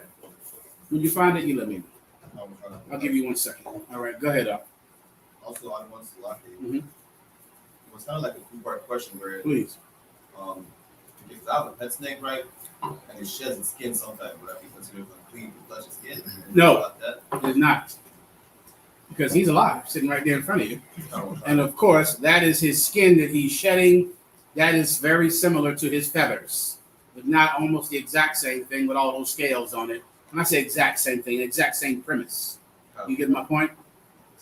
Snake skin from a shedding snake would absolutely be lawful to touch if you have one to be touching it. You get the point. All right. No, No sweat. Next.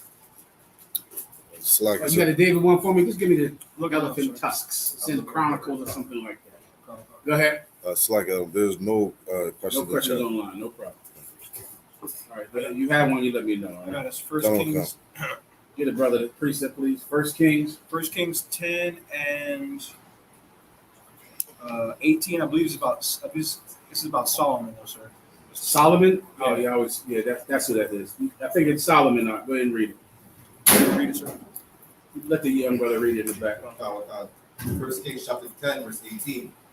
Moreover, the king made a great throne of ivory and overlaid it with the best gold. Give me more about all the animals and all that. This one's just about ivory, sir. I'm not sure if you want to. There's some more. There's some other good ones going into the animals.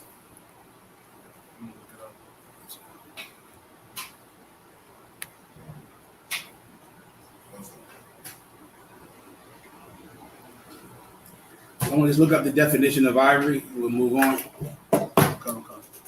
You can do it in the back out if you want, all right? I have a definition of ivory. Go ahead.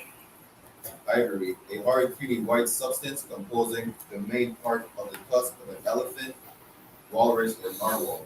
You get the point now, right? All Right. That's one. You can take that one with you. Okay. It's absolutely clean. right. One last thing I want to Come on. say. Go ahead. You got. So it's like if I have like a coat, like So you have what? a coat, a jacket, Right. jacket, like Mhm. with fur on, with like real fur on.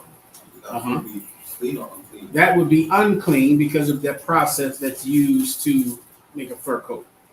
It's the skin. The other side of it is the skin of the animal. Right. You get the point. They kill, whatever, which was a giant industry. I think how the whole damn near country started in Canada was from the fur industry, mainly the beaver. Right, it really started this entire country, the fur industry. Right, especially once again the beaver, and they would kill the beaver, then they'd kill every beaver that ever existed to make fur coats for people to wear who were college, people that went to college in the States. All right, and hats and coats and things like that. That's unclean. You cannot wear a authentic, real fur coat because that is the carcass of that animal. It's not the fur on top. Right. It's his skin that you're wearing on your back. It's more like leather, if you could understand that. A leather coat is the skin of a cow. It's not the hair of a cow. It's the skin of a cow, and a fur beaver coat or a fur mink coat is the skin of the mink, which would make that unclean. But you can wear a fake mink coat, which I have a few of. We'll rock it today. Right. Fake mink, it's good, it's wonderful, and of course it is inexpensive and it's lawful. So you can wear a fake fox, fake chinchilla, all that is just synthetic and it's nothing, all right? But a real one, you could not wear it and be lawful. One last thing. So like, what about like some ice cream, right? Some ice cream? Right, because some vanilla ice creams apparently like they made them ingredients castorilla, Mhm. which how they take that ingredients, right? They take it from like anal glands of the beaver itself. So that would be unclean. Yeah, I would be careful with all of that. I've seen too much of that over the years, okay? Mainly it's schizophrenia Right. and paranoia. You can research it. I don't know a damn thing about anything you just said, right? So you got to go research that on your own, but I would be very careful about that because most of it is a man being driven crazy out of his mind and fearful. And you really can't do the work of the Lord like that, but you can go check it out. But of course, if you eat broccoli, then actually you're eating cow manure. Everybody understand? You know that already. Brad broke that down for us. That's cow, and you're eating dead mice, dead field mice, dead field rats, dead worms. Because why? You know why, brother? Because I'd say they would decompose in the soil. Yeah, they decompose in the soil and they literally feed the vegetable. They feed it, right? They fertilize it. They feed they nourish. Every plant is nourished by the dead things and the feces from animals in the ground. So it's inside the broccoli. it's in it. So now, you know, what are you gonna do? Not eat broccoli now, or eat broccoli you make in your house? You know, you got some more window plant, you're making broccoli in your damn house hydroponically. Go ahead. You know, that's what you want to do, all right? But the Bible does say, be not ye righteous over much. And it tells you that you're gonna go goddamn crazy over doing things like that. Okay, so if vanilla ice cream is lawful to eat, officially according to the UPK. All right, so you can give me some proof that it's some terrible, you know, whatever you just said in it, show it to me. All right, but just know I'm not crazy. I'm not crazy. I don't have paranoias or fears. Everybody understands, okay? All right, next, come on. It's like the other one. There's a breakdown in Psalms that talks about the vegetables recycling, just as kind of being the natural cycle Right. of life. I know we use that for reincarnation. My question is that the same for animals? Absolutely. Everything is reincarnated. Everything. So if your snake dies, he's coming back. He will return. What's his name? Medusa is on her way back. Don't sweat it. That old dead dog you had, damn near killed you. Listen, he's coming back. Rest assured, there'll be a puppy somewhere, and that is him or her. Everything comes back up. There can't be life without death. That's right. Right? So everything that dies must die so that there can be new life. The Lord had one creation. That's it. Everything was created. It's in the book of Genesis. Everything was created during that time. That's creation. There's not a new creation. That's the history of creation. It's right there. It's called that. That's right. Right? Creation. Every soul, every animal, every fish was created then. And everything just dies and comes back. Every person just dies and comes back. You get the point, right? Come. Okay, next. You good here? Council. You got a question? Let me know.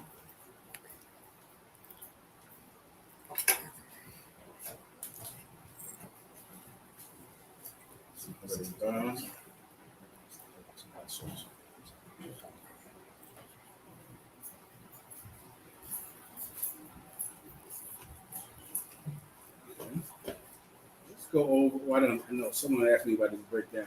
Give me how can one ascend into heaven in the New Testament, all right? I need that. Come. And I need,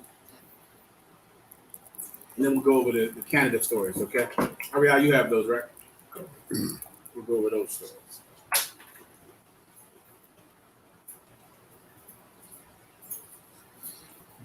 You know, let's go over the Canada stories now. It might take more time, all right? Ariel, break it down for me, all right? Give them the stories we need to go over. Which one for you want the one about the stats or the story about the Give me the stats first. Stats.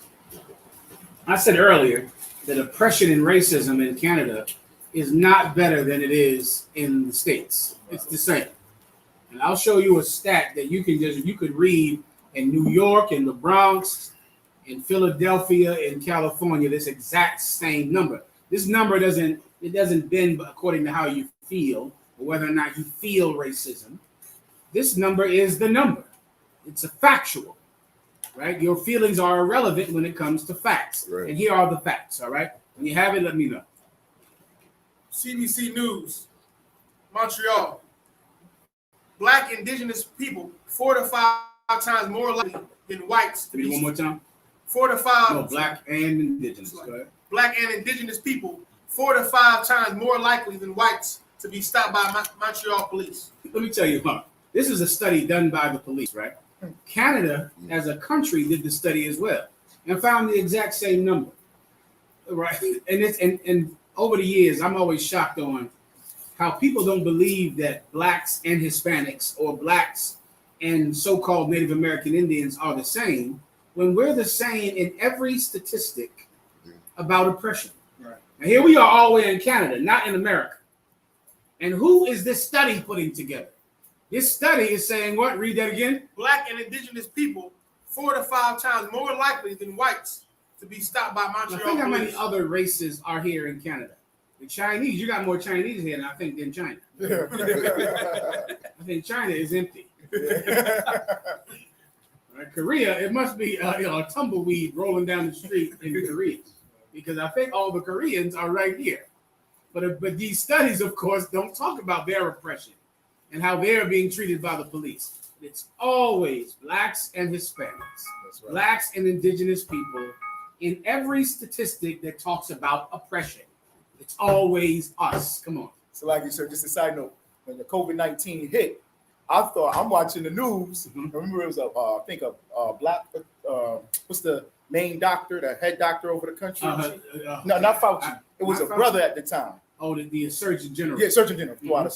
He came out. He started speaking. I thought I was in a UPK class. He kept saying blacks, Hispanics, and Native Americans get the COVID. Blacks, Hispanics. He just kept saying blacks, Hispanics, blacks, Hispanics. I was just like, man, like you're saying. I remember that. Like, he kept going. Blacks, Hispanics, and Native Americans. They need to do this. Blacks, Hispanics, and Native Americans, because that is spiritual. We are one. We're the same. Right. We suffer together. If any scientist does any research about oppression, that research inevitably will end up talking about us. They won't join the Chinese and all the other immigrants that come over to Canada. They'll never be with you when the numbers are counted about who is being oppressed. So here we are in Canada, and this is the study. Read it one more time, our Captain Ariel. Black and indigenous. Can everyone people. hear him? Make sure they can hear him online. All right, go ahead. Go on, sir. Black and indigenous people. Or on camera, whatever. 4 to 5 times more likely than whites to be stopped by Montreal police. 5 times more likely than whites. Now, I'm going to explain that number to you in 1 second and how important that number is. Go ahead, Doc. Police chief and mayor shocked by findings, while civil rights advocates say it's time to talk openly of racism. It's time, y'all. 2022. It's time to talk about race in 2022. Finally, we should discuss race, right? In 2022, and the police were shocked to hear this number. Shocked, why? Because this is not Los Angeles. Right. This is not New York. This is good, polite, wonderful Canada, where there is no race problem here, where everyone gets along and they're just happy with each other. They drink a beer and they're excited to see one another. They hug all day and they love each other. That's a lie. And anyone that accepts that lie has taken the same oppression that they gave out in those schools. The same oppression that the police give out every day. You've accepted it. You blacks and indigenous people are 4 to 5 times more likely to be arrested than a white person. Keep going. A report from 3 independent researchers found that there is a systematic bias in street checks done by Montreal police. You would think that white people don't get drunk, according to the police. You think white people never get high. Right. They never commit any crime. Here's the reality of it. A white person doesn't get stopped by the police, so no cop ever finds out that he has an illegal weapon. No cop ever finds out that he has illegal drugs. No cop ever finds out that he just robbed someone because he's white. When if you're black, they're constantly stopping you, so the arrests go up, and then you can assume that white people are not committing the crime, when in actuality, white people are not getting policed at all. Continue. Researchers found that there's a systematic bias in street checks done by Montreal police, but stopped short of concluding officers are guilty of racial profiling. Keep going. The report commissioned by the city of Montreal was authored by UQAM, sociologist Victor Armani, and University. If you can, Ariel, give me the percentage of blacks and indigenous people compared to whites in Canada. Because remember, they're 4 to 5 times more likely to be stopped by a cop. They're being policed more systematically. So then what are the actual numbers of the population? If you have it, you tell me, all right? A bunch. I had something from StatCan website. It says the black population, it's like, sir, I don't know if this includes Africans or not, but I'll just Whatever. Come. The black population now accounts for 3.5% of Canada's total population and 15.6% of the population defined as a visible minority. So they're 3.5% of the total population, the so-called blacks. Okay, now this might, now I know you understand it, Bun, because you know math. Some of your other brothers might understand it. Okay, if they're 5% of the population, but then there's 95%, white people are then 95%. You're stopped 4 to 5 times more than the 95% of people. Do you understand the actual math of that? Like, if you think about it, it's insane. Right. They're 95% of the population. And you're stopped 5 times more than them, and you're 5% of the population. You are oppressed in Canada. You're oppressed just like Mississippi or Alabama. You're oppressed. Come on. And then for the indigenous population, it's 4.9%. So total will be about 9 to 10. Now remember, like you said, they might be counting Africans and Inuits Right. in that number. Real blacks and Hispanics and North America, so-called North American Indians, might be 2% of the population, man. Being stopped by the police 5 times more than 95% of the population. That's oppression. That's slavery in the South. That's what that is. And that's why people in Canada are so complacent and so compliant, because your oppression has worked. Like, it's perfect. It's the absolute perfect eradication of the soul of a people. And that's why what you're doing, the Bun, is so heavy down here. Give Officer a Bun a hand, man. Let me tell you something. Bun coming down here to Canada, and all you brothers and sisters in Canada, brother, you're doing something absolutely radical. And you're going against your nature to do it. You're going against what your fathers and what your mothers think is decent and proper to do. And that's the only way that change can ever happen, man. Now, you can't have change by doing the things that your mommy and your daddy and your cousins think is acceptable. Then you won't have any change, because they accept oppression. They accept slavery. There is not one good thing that has ever happened to blacks and indigenous people that didn't happen because someone fought. If anything that you think is good, do you like voting? If you like voting, and you think, of course, in the UPK, we don't vote. But if you like voting, and if you think voting is good, someone had to fight for it. Right. Someone had to go out on the street and fight and have rocks thrown at them so that you could vote. Do you like, give me something that you like. Do you like going into a store that you like? Do you like doing anything that makes you feel like you're a human being? Well, at some time in history, someone had to be called a radical. Someone had to be called a cult leader for doing the thing that you now enjoy. For being able to go anywhere you want, for being able to ride on any form of public transportation that you want. Someone had to fight for it. Someone had to be willing to be different, willing to be hated, so that you could have that privilege. Well, what you're doing in the Israelite School of UPK in Canada, you're fighting for blacks and Hispanics to have the right to accept their own birthright, their own inheritance, something that really you should just be given because of who you are. But instead, they deny it to you. They deny you self-respect. They deny you your inheritance. And so now you have to be called a crazy cult member. Why? Because you want the very thing that was stolen from you. That's crazy. In the indigenous schools, when they beat and killed those North American Indians, why did they do it? Because they believed that white people were the chosen people of God. White people were the people preferred by God in the Bible, that to do what white people told you to do meant you were closer to God, meant where you were obeying God. You were obeying the Bible to accept white supremacy. When the whole entire time, these North American Indians were the actual people of God. That Bible that they used to oppress people with, right, that Bible belonged to the Indian people. That Bible belonged to the indigenous people. But instead, that Bible was used to beat them and to destroy them, when in that actual Bible, it says that the North American Indians are the children of God. The Haitians are the children of God. Now, to fight for that to be known, why is that so crazy? Why is that so rude?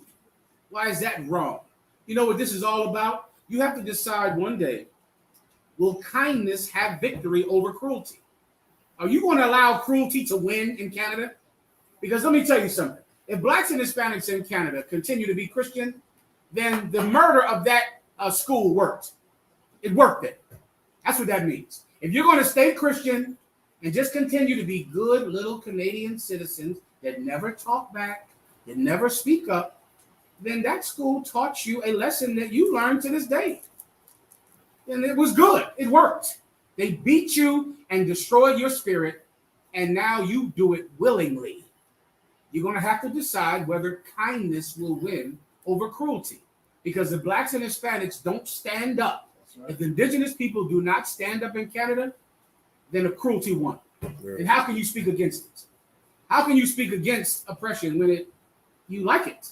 It worked. It has to fail. There has to be a time that the way that you were treated in this country means that you reject the people that treated you that way. And if you don't, then why would it ever stop? Why would anybody say, well, let's treat them better, when they treated you terribly and you refuse to leave from what they taught you?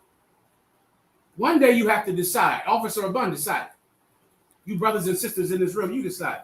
You decided, I'm not going to just talk about the schools that they killed the North American Indian in, and how they slaughtered the Haitians, and how cruel this country has been, and still go to church next to them every Sunday.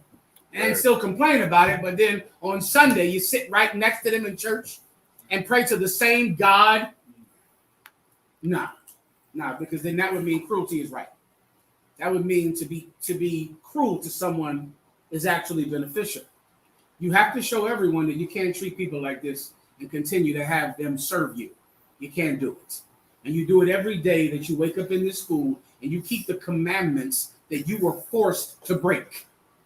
But now you keep them. And in that way you prove that kindness will have victory over cruelty. I pray you understand. Let me get your questions. Or any more of the story? We good with that? Give me the other story I gave you. Indigenous leaders call for Thunder Bay Police Service to be dismantled and re-examined. Here we go. And now, once again, the people from the states, indigenous people, is talking about mainly the so-called North American Indian, some of the Inuit and the people who are Inuits and Eskimos and garbage like that. But of course, the number is so small, and it's talking about you, right?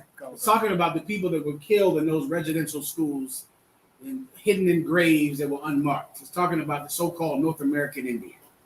All right, go ahead. Thunder Bay, Ontario.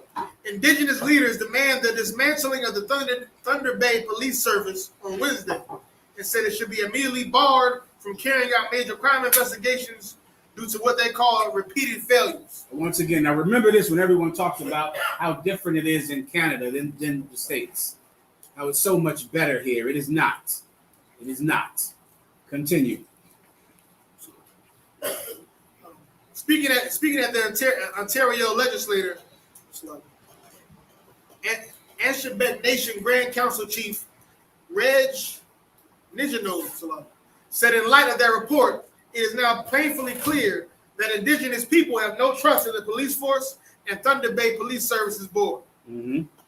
The Thunder Bay Police Service leaves a trait of inadequate investigations and magically managed record system and a lack of substantive oversight. Meaning that they have a police force down there that's policing God's chosen people, the tribe of Gad, but they don't even keep records of it. Just like those graves that are unmarked. They throw them in the ground and forget where they put it. They don't even keep any records. They don't know who's in the jail. They don't know who got arrested last night, because the people they're policing are people that don't matter. People that no one cares about. Think how many people are going to die right now because of this heat wave. Canada is going to have a heat wave. I think last year, 30 people died in one night in Ontario. 30 people. And no one gave a damn because the right people died. Poor, black, and indigenous people died. And so who gives a damn? They'll just die in every heat storm, heat wave, die during the winter, but no one cares about them at all. Right. And that's what this police department has been doing when civilians try to come in and give it oversight, they want to look at the records, but there aren't any records. They don't keep records. Continue. Trust is broken every day. Thunder Bay Police Service remains in control of major crime investigations, and another day, indigenous people are at risk in the city. Keep going. Meaning this police force is handling big crimes. They have a big responsibility, but they're absolutely, incompetent, and they don't care about the people that they are supposed to serve. And that's Canada. That's what's been happening here since the damn fur trade. The same exact thing. Continue. No more families should have to endure the racism and continued victimization at the hands of the police. Keep going. It's pretty much a Solid. story. But give me they have made war with them to be at peace with them in Psalms. Come on. You also give me no more shall the churl be called liberal. Give me that. There's another one on the tip of my tongue.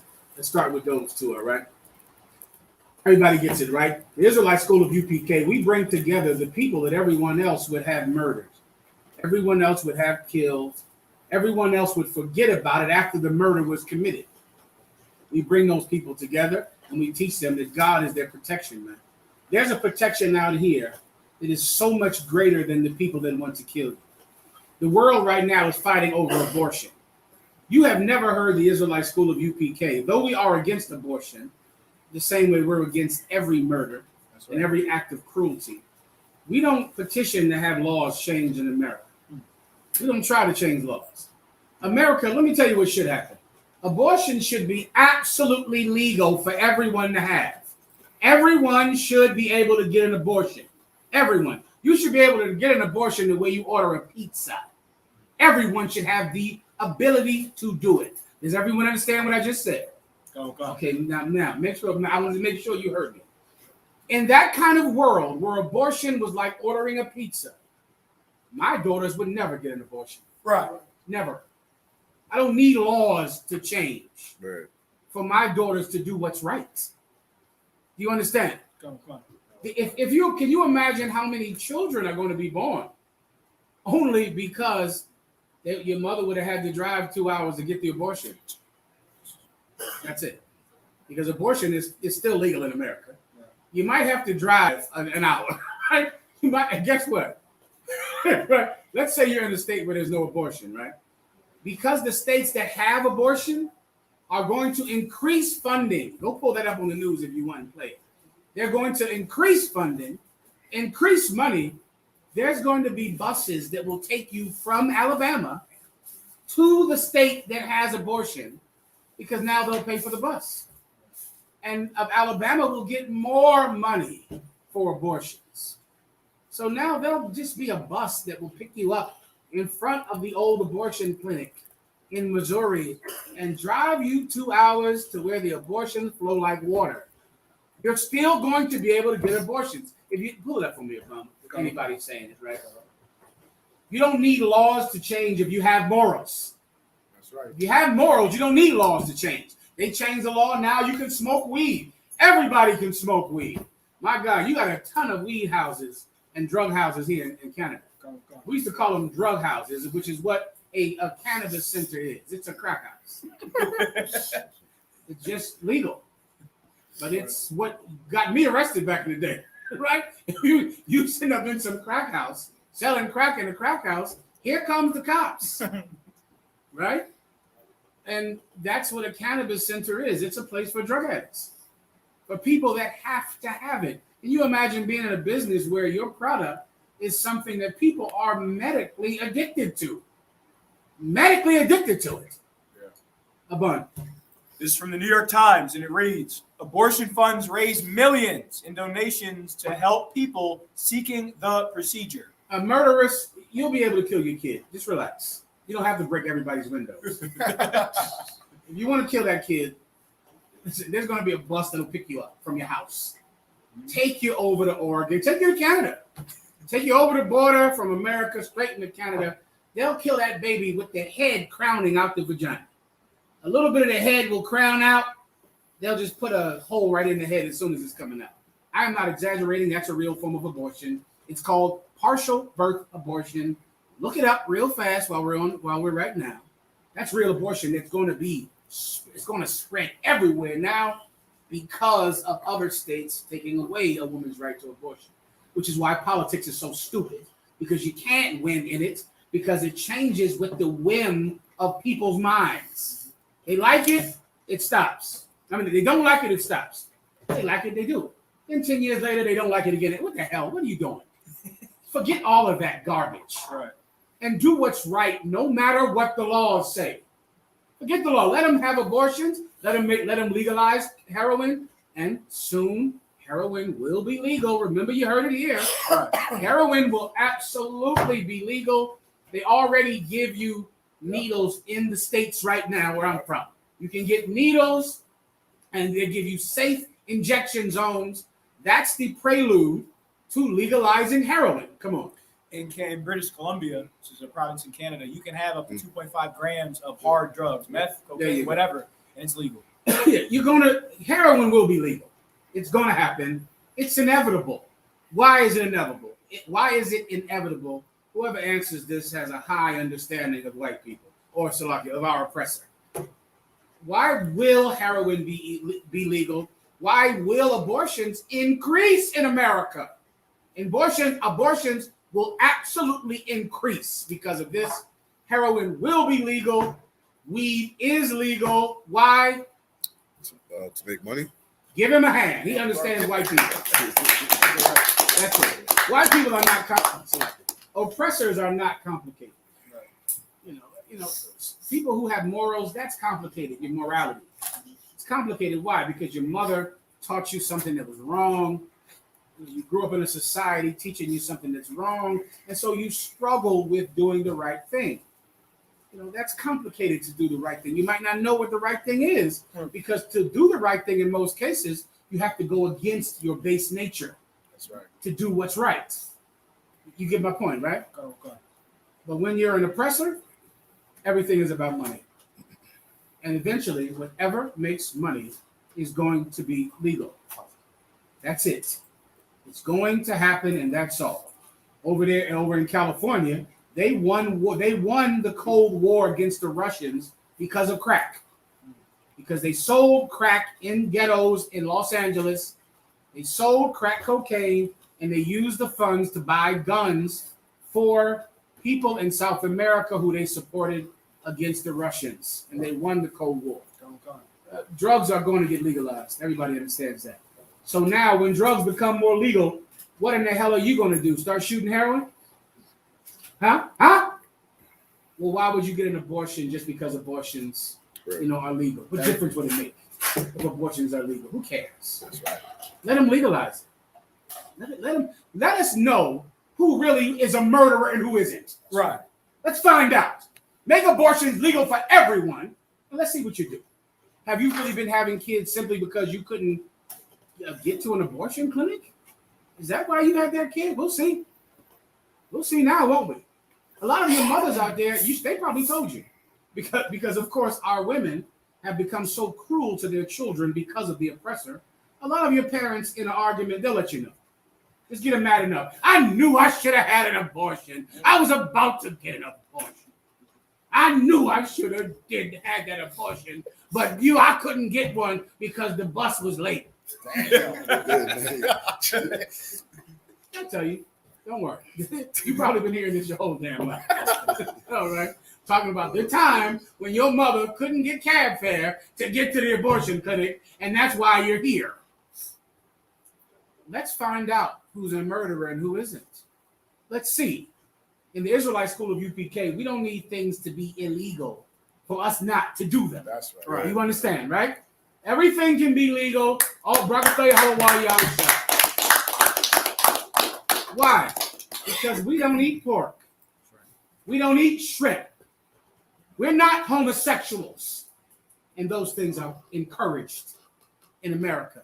We know how to keep ourselves moral in the face of laws that might influence you to do what's wrong.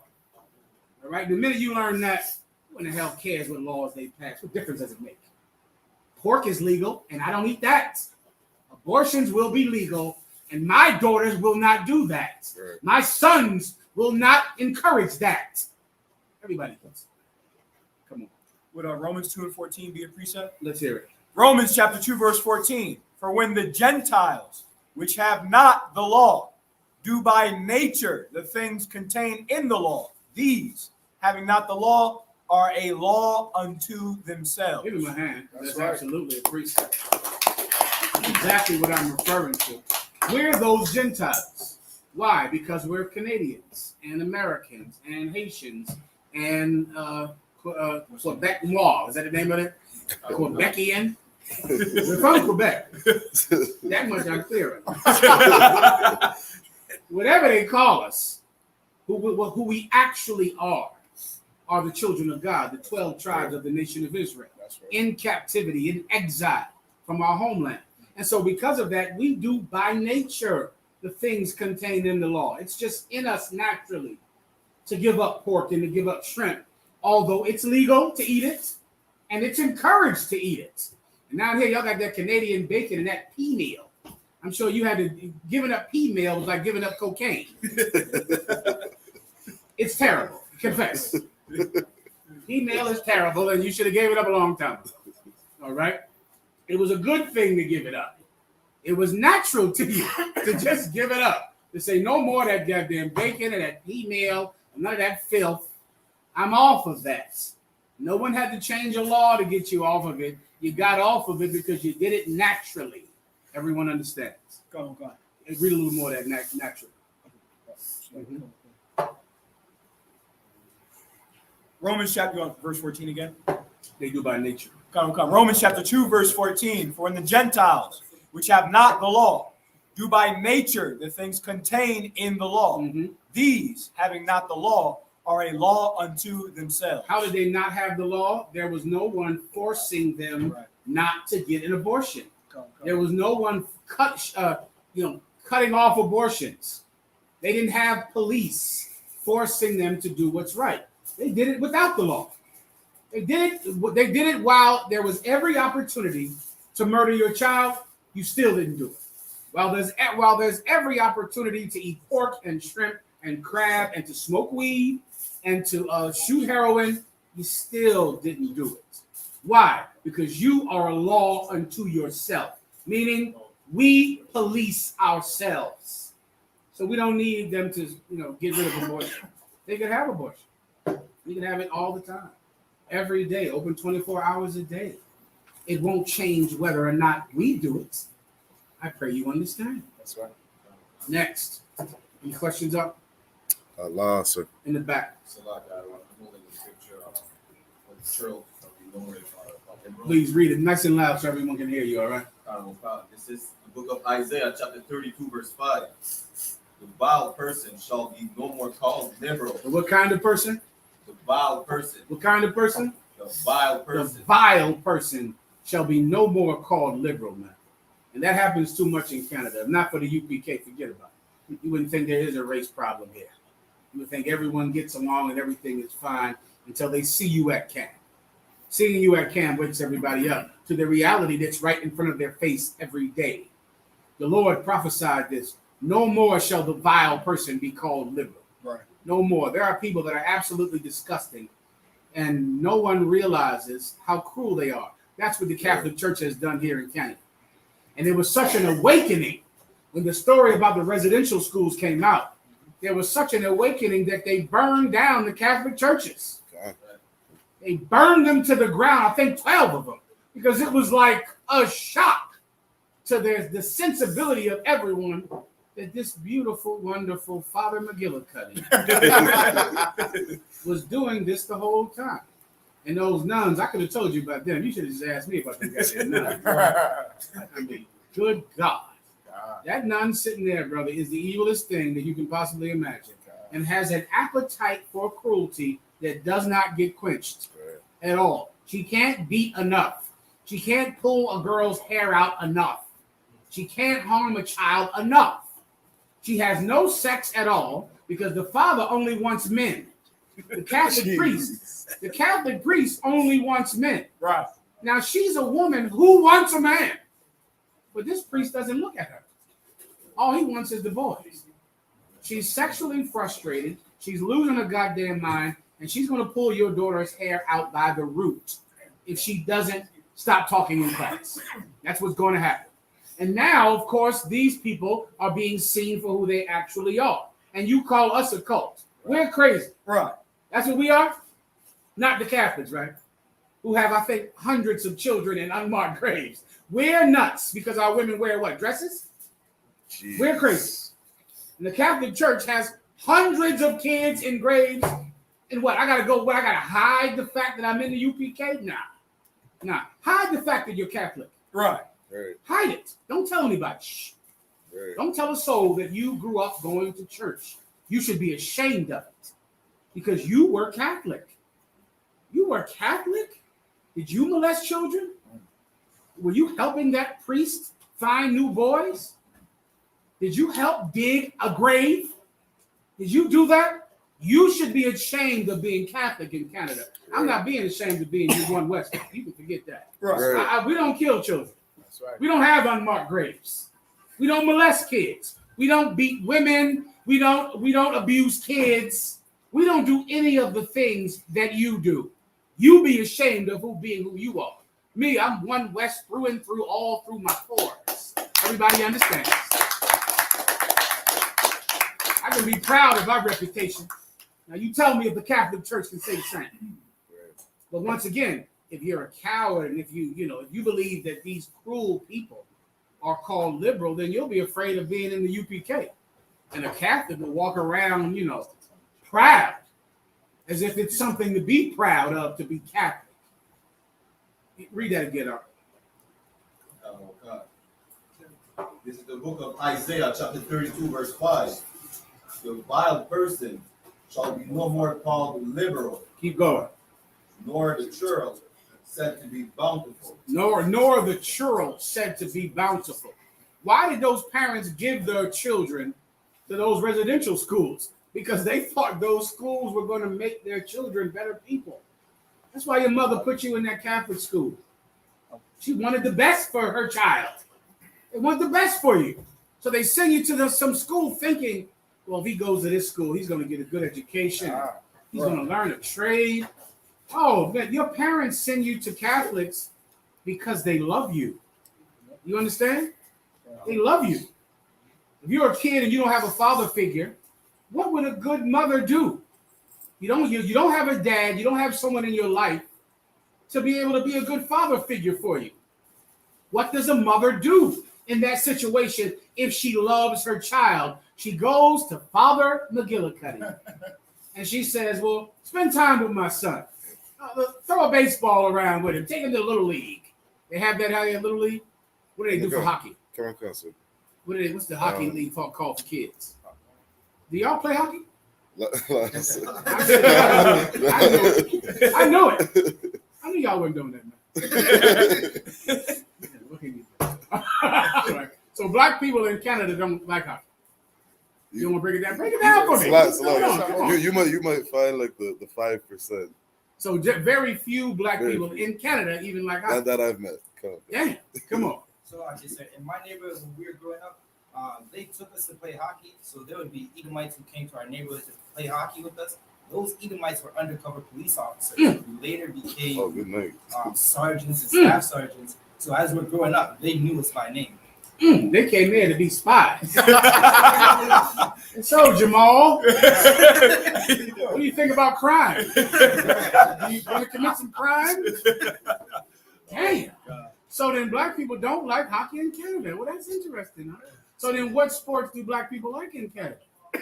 Black and indigenous, of course. Come on. Basketball, football. Huh? Shalom. All right, moving on.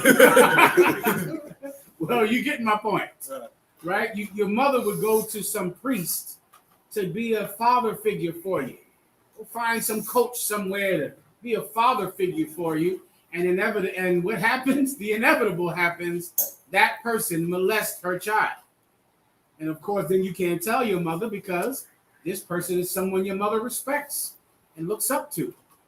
And those children in those indigenous schools and schools for indigenous people, they were sent there by loving parents, man. parents that love their children, because the cruel were called bountiful. They thought these cruel people would teach their child and would help their child to have an expanded world and to learn so much more than they could learn on the reservation. And of course, the reservation is a goddamn hellhole full of alcoholism, full of death and drugs. So a good parent wants their child to go to this residential school because the reputation of the Catholic Church is a lie.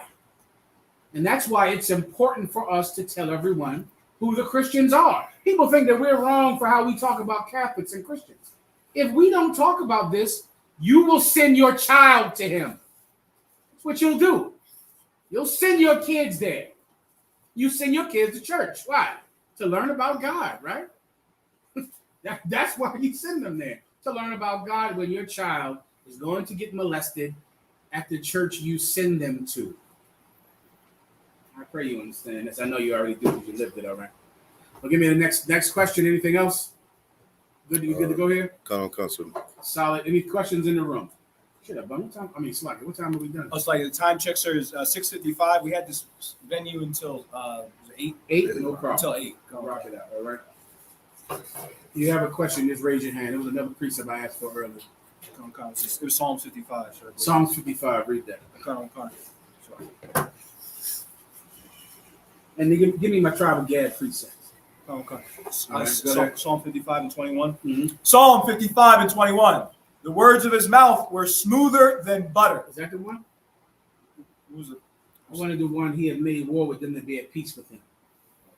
This is It it's like be 20. that. It's 20. That's 20, right? What verse were you in I just was now? at 21. Go to 19. 19. Come on. Psalm 55 and 19. God shall hear and afflict them, even he I'm that sorry, 18. he hath delivered my soul in peace from the battle that was against me. Read that again. He hath delivered my soul in peace from the battle that was against Let me me. tell you, man, that's the kind of protection that you can only get from the Most High God. You know, the laws can't give you that kind of protection. The police can't give it to you. Politicians can't give it to you. You can't change laws to make kids safe. That doesn't work, and it can happen. Any law that you think you can change to make life better for yourself inevitably will be a law you regret ever involving yourself in because it will hurt you. Let me give you another Canadian thing you can look up in Canada. There was a time in Canada when women complained that the police were not making enough arrests for domestic violence, right? The police would come to people's homes. People would be fighting inevitably. That happens in a lot of homes, right? Two married people fighting with each other. Well, women's groups came together in Canada and said, we want you to start making more arrests. The cops said, listen, you're in an argument. We're trying to stay out of it. We don't want to make an arrest. If we can get you two just to, separate for the night, we'll leave it alone. Women's groups in Canada went crazy. Go Google this. And they demanded that the police make more arrests. You're leaving these men in the homes. After you leave, then we're physically abused by these men. The police, under pressure, went and did it. And they increased. They decided that they were going to make an arrest virtually every time they were called for a domestic issue. Who can guess what happened? Blow my mind. Who can guess? Anyone? Give it a shot. Come on. Women started to get arrested, sir? Give him a hand. Which is the fun. The women started to get arrested. Good. And the women in Canada said, whoa. This ain't what we wanted. This is not what we were talking about. The cops began to ask, who started it? Who hit who first? Who ripped his shirt off? The police began to investigate the act of violence. And inevitably, they found out that these women are hitting men far more than men are hitting women. Right. And then the arrest of women went through the goddamn roof. And the women's groups were back at the police. You got to stop making so many damn arrests. Baby girl, listen. You should mind your damn business. You should stay out of this. Because you're going to regret involving yourself in this. This is not something that you should involve yourself in. Well, the problem, if you're having a problem in your home with your mates, the police can't solve it. Police are not the tool to solve problems in a home. You can't. They're going to come into your home. You're going to call the police on your boyfriend, and they're going to kill your boyfriend. Yeah. When that's not what you wanted, you didn't want them to kill your boyfriend. You might have wanted him to make him leave, which is what every woman wants to use the police as a tool to get a man to do something. Right? You won't leave. I'm calling the cops. They'll make you leave. What you'll find out, of course. One second. What you'll find out, of course, is that the police are not a good tool to use in your marriage. And what happens is they murder your husband or they arrest you. And if you've ever seen a woman get arrested who calls the cops, it's the funniest thing in the world. There is nothing more funny than a woman, yes, get him out of here. He can't, I told him to leave. And suddenly the cops get in there. Well, who scratched his face? I scratched his face because I told him to leave. What the hell are you doing? A woman getting locked up who called the cops is hilarious. It's hilarious because she cannot understand. It's like, you arrested me for hitting him? They can't even grasp that hitting you is illegal. It's like a weird thing. When the cop says, did you hit him? I sure did hit him. I told him to leave and he wouldn't leave. And the cop was going, dang, you just confessed to assaulting him. But the sister doesn't realize even that she can't hit you. She thinks this, because policing is so terrible, a woman thinks it's legal for her to hit you, but only you can't hit her. Where did she get that from? Anybody want to guess? The church. Never hit a woman under any circumstances. No matter what she does. And what does that teach women? She can hit you, but you can't hit her. But then the police are there and she says, I sure did hit him. You're going to jail. You're going to jail. Maybe we should handle this a better way. Right? Maybe we should not be animals in our home and not expect the police to come and tame our animal instincts. You want to stay out of this. You want to stay out of laws. It's not going to help you. What helps you is morality. And we believe that these people can help us. And because of that, we kill ourselves more and we ask to be murdered. Read it one more time. Psalm 55 and 18. He hath delivered my soul in peace from the battle that was against me. You get that. Keep going. For there were many with me. Verse 19. God shall hear and afflict them. Oh, I heard you understand that. There were many with me. God shall hear and afflict them. There are many people who are with me. And God will hear us and afflict the people who are attempting to harm us. God protects the unborn baby. God does that.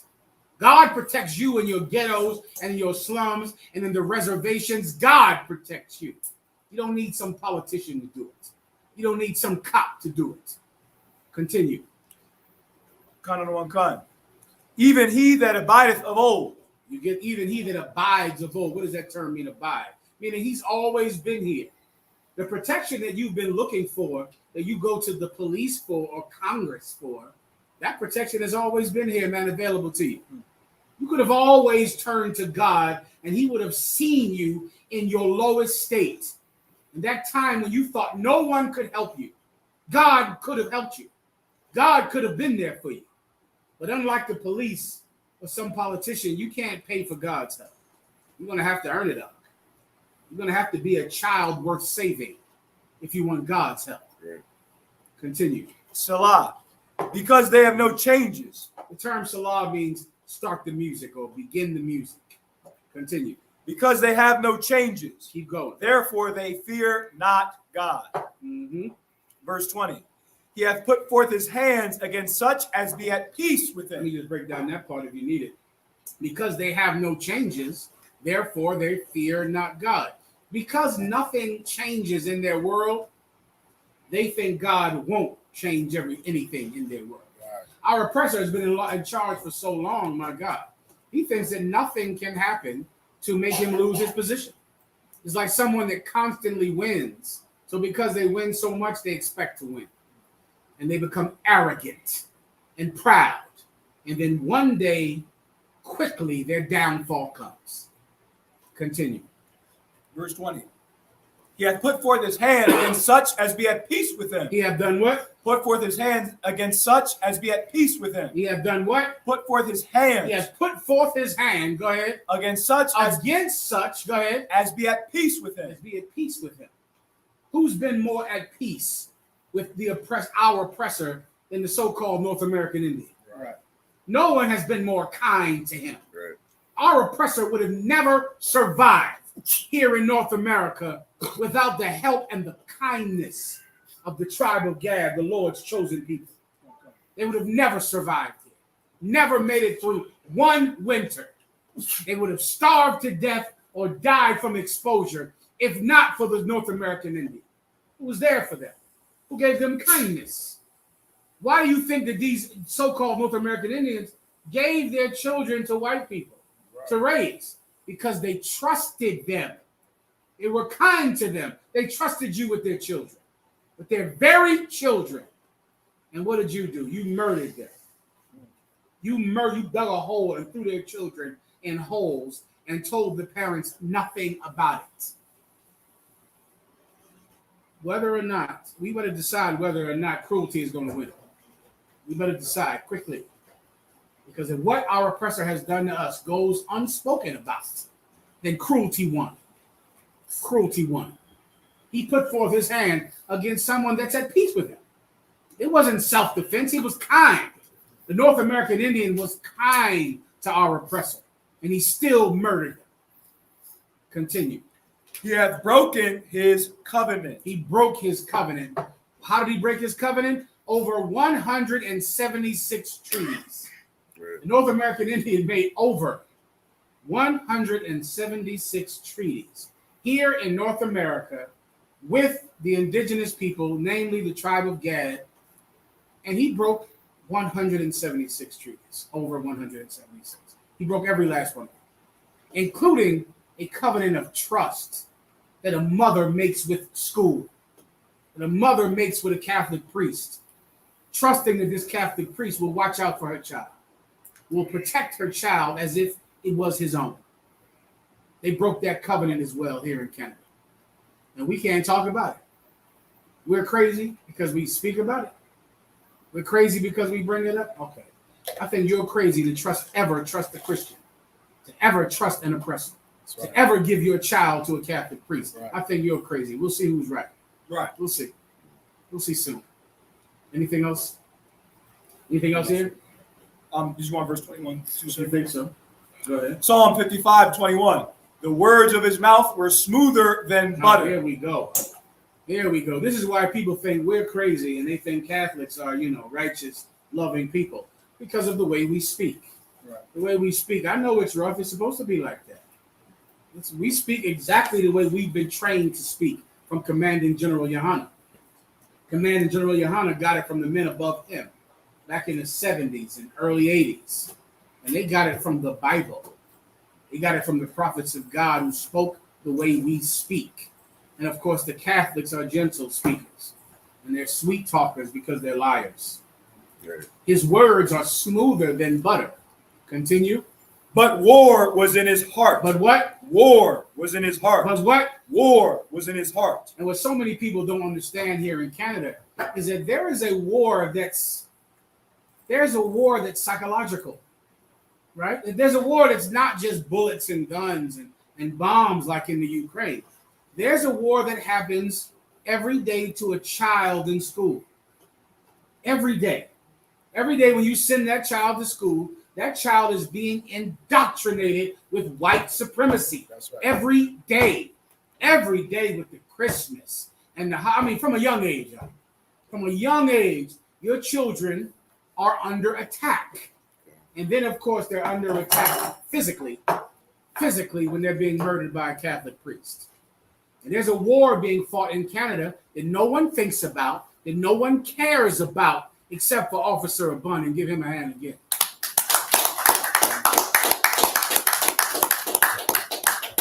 Come on, next. Is there more there or not? Come on, I'm going to finish ahead.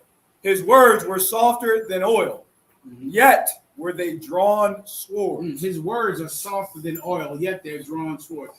Anybody telling you that there is no racism and you shouldn't talk about race is attacking you. It's an attack against you. And you have to really get this in your brain. Someone's saying, well, can't you calm down your approach? Can't you change how you talk? Why do you have to bring up race all the time? No problem. There's a woman being raped over there. Tell her not to scream. Just tell her. She's being raped. Just say, keep it down. I'm trying to have dinner. I'm trying to have a business. I'm trying to make money in the mall today. You're being raped. Don't allow your rape to interfere with my business. Don't allow your rape to interfere with my dinner or my Christmas dinner or my Halloween. Right? You would never do something like that, right? Because you know morally you're supposed to care about that woman in trouble, even if you're not in trouble. Right.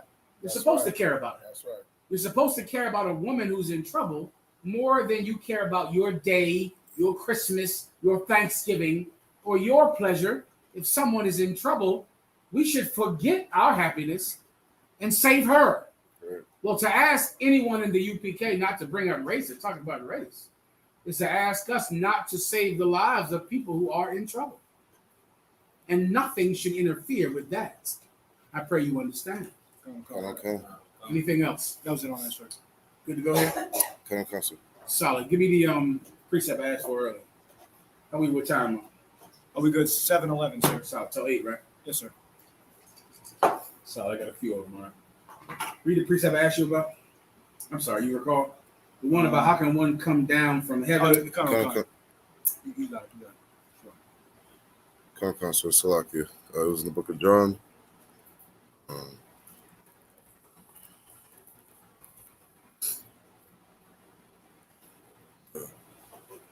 This is the book of John, chapter 3 and verse 13. All right. And no man hath ascended up to heaven, but he that came down from Say it one heaven. more time with the ice, please, Doctor. Go ahead.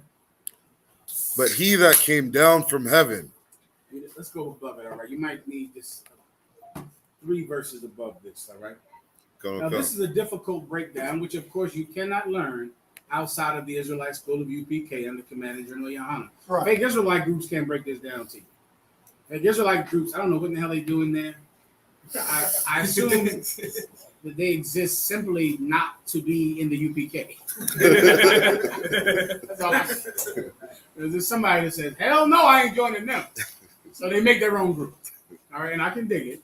I can certainly understand why you would do something like that. Because, of course, someone like you, I would grind up like bones in the dust. So you should never join the UPK because I would just truly, truly hurt you every day. So I can certainly understand why you might create a group where you won't get hurt by me. I can get that. All right, but you can't learn these breakdowns outside of here either. Right. Everybody understands that? All right, so let's go up 3 verses. 3 verses. Come. Verse 10. Yahushua answered and said unto him, Art thou a master of Israel? 2 more verses. Come. Verse 8. The wind bloweth where 2 it. more. Come. Verse 6. That which is born of the flesh is 2 flesh. Come. Nicodemus saith unto him, How can a man be born? 1 more. Come. Yahushua answered and said unto him, Verily, verily, I say unto thee, except a man be born again, he cannot see the kingdom of God. Now, to understand this, this is where this begins. Everything I'm going to read after this is about this. Except that Christ came before people who didn't believe in the truth. He came in front of the Sadducees and Pharisees, which were like the religious leaders of their time. So think your Catholic priests, your preachers, things like that. They didn't believe in the truth, but they claimed to be leaders in Israel. They claimed to be experts on God, right? Like your mother's pastor or preacher or priest, right? They claim to be experts. I appreciate you. And then Christ told them, except a man be born again, he cannot see the kingdom of God. Go ahead. Nicodemus saith unto him, How can a man be born when he is old? That's what he said. How can a man be born when he is old? What are you talking about? How can a man that's already born and already grown old How can he be born again? It sounded ridiculous to Nicodemus. Keep going. Can he enter the second time into his mother's womb? See how crazy that sounded to him? Is he going to enter his mother's womb again? He's going to crawl back up through the birth canal and come out again? What are you talking about, man? No one can be born again. This person who was a biblical expert, an expert in the law, he could not understand what Christ was talking about. Continue. And be born. Go ahead. Verse 5. Yahushua answered, Verily, verily, I say unto thee, except a man be born of water and of the Spirit, he cannot enter into the kingdom of God. Then he broke it down again. Except the man is born of water and of the Spirit, he cannot make the kingdom of God. Keep going. That which is born of the flesh is flesh. Here we go. Now he's saying this in direct response to Nicodemus's question. Nicodemus said, how can a person be born again? What, are they going to crawl back into their mother's womb again? Come out again? Christ, his response to that was, except you're born of water and the Spirit, you cannot do what? He cannot enter into the kingdom of God. He cannot enter into the kingdom of God. That's him cutting Nicodemus for his answer. What did Christ mean when he said you must be born again? Who can break it down? Let's go. Anyone? Up front. You have to kill the old you. You have to start over. You have to have a new birth. And the new birth is not from your mother's womb. The new birth is what? Coming into the truth, sir. You're right, but it's not from your mother's womb, which your first birth was when you came out your mother's womb, right? But this new birth is what? Spiritual. The first birth is physical, carnal. It's, your father had sex with your mother, you were born, you came out your mother's womb. That's your first birth, right? Christ said this new birth is being born of water and of spirit. This birth is not physical. It's not a physical birth, right? It's not the kind of birth that they're fighting about right now in Washington, D.C., about abortion, whether abortion should be legal or not legal. Let me tell you, some of you mothers, you had your child and you were a terrible mother. Absolutely terrible. And you had the kid. You didn't have an abortion, but you killed his spirit nonetheless. Didn't you, right? You killed her spirit nonetheless. You had your child. I guess we should all clap, right? I guess we should all clap and thank God that you didn't have an abortion. Right. Well, after the child was born, you didn't breastfeed the child. After the child was born, you brought a parade of men into the child's life. After the child was born, you beat the child with extension cords. After the child was born, you smoked weed and got high in front of your child. I know I should thank you for not having an abortion while the abortion, controversy is so big, right? But I do wish you could have been a better mother. That would have been nice too. I thank you for not killing your kid. I appreciate you. I wish you could have been a mother worth more than 2 goddamn cents. That would have been nice as well. It would have been nice for you to treat your child a little better. To be a little kind to your daughter, as opposed to hating her because her breasts are growing. Hating her because she had her period. Now she's a sexual competition to you around the home. So now it's time to treat her like garbage. I know you didn't have an abortion, and we thank you. But it also matters the kind of mother that you are, right? Right. That also matters as well. Well, this next birth is spiritual, and it fixes the old one. It fixes that one, that carnal one, that physical one. You came out your mother's womb, and you became the kind of garbage that your mother taught you to be. But this next birth fixes all of that, because this next birth does what? Whoever says what I'm thinking right now, I will be impressed with. This next birth does what? Read my mind. Focus in on it. Come on. Changes the way you act. You better bring me home. You walk down the street, but you didn't go in. Go ahead. You're walking down the same street, but you're not paying attention to what's in front of you, what's right in front of you. You need this to cut Christians. You need to not forget what we're reading right here. We're reading something, right?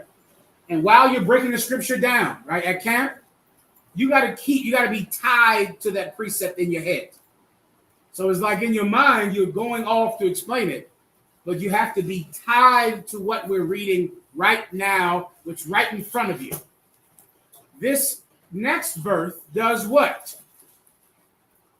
Allows you to enter in the kingdom. I'll take two more and then that's it. No. Let me have a drink, give you a little time. I'm just doing this to give you time. Up front, It's like it said. The next birth changes your spirit. you're saying the same thing, but you're not tied to what we are reading right now. It would also show me that you understand what we're reading right now, right? This next birth, one more, you want to give it a shot? You don't have to. I'm just offering. Not sure. This next birth, Feels the old you. this next birth washes you of the first birth. Cleans you up. Why did I say clean you up? Why did I say wash? Who knows? In the back. Water. Yeah, and you got to keep that in your head the whole time. If you're battling a Christian, you're breaking it down, you're crushing them, you're cutting them. They're on the verge of crying. And the whole time, you got to be tied to what you're reading. Tied to it. This is how you know if you're not tied to it. If when you go back to the reader and you don't remember what in the hell you're breaking down, you weren't tied to it. If you go read, what? Oh, what are we talking about? The color of Christ. It's because you weren't tied to it while you were breaking it down. You got to tie your head to it. It's a discipline. You're breaking it down, but tie yourself to it, right? And that's how you'll cut Christians in a more efficient way. And the cut will be deeper and deeper until they cry. You understand, right? The next birth, the second birth, washes me of the first one. I came out my mother's womb already. And it was terrible growing up. It was horrible. You got nothing but scars. Nothing but painful memories. That's childhood. Congratulations. You didn't get an abortion. I should thank you every goddamn day. I'm sure at Mother's Day, so you should be handed flowers and candies every day simply for not having an abortion. You could have cut down on molestations a little bit.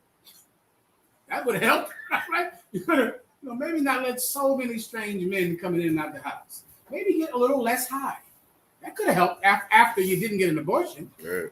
Right? I know I should thank you for having you. You only got one mother. You only got one woman to beat you with an extension cord as well. And to hold your head underwater. Or to hang you to your grandmother. A lot of you call your grandmother mama. You know why, don't you? Everybody knows why you call your grandma mom, don't you? Just think about it for a second. You'll understand. You'll know why your grandmother is mom. She's mom. Because your grandmother, of course, was the actual one that took care of you.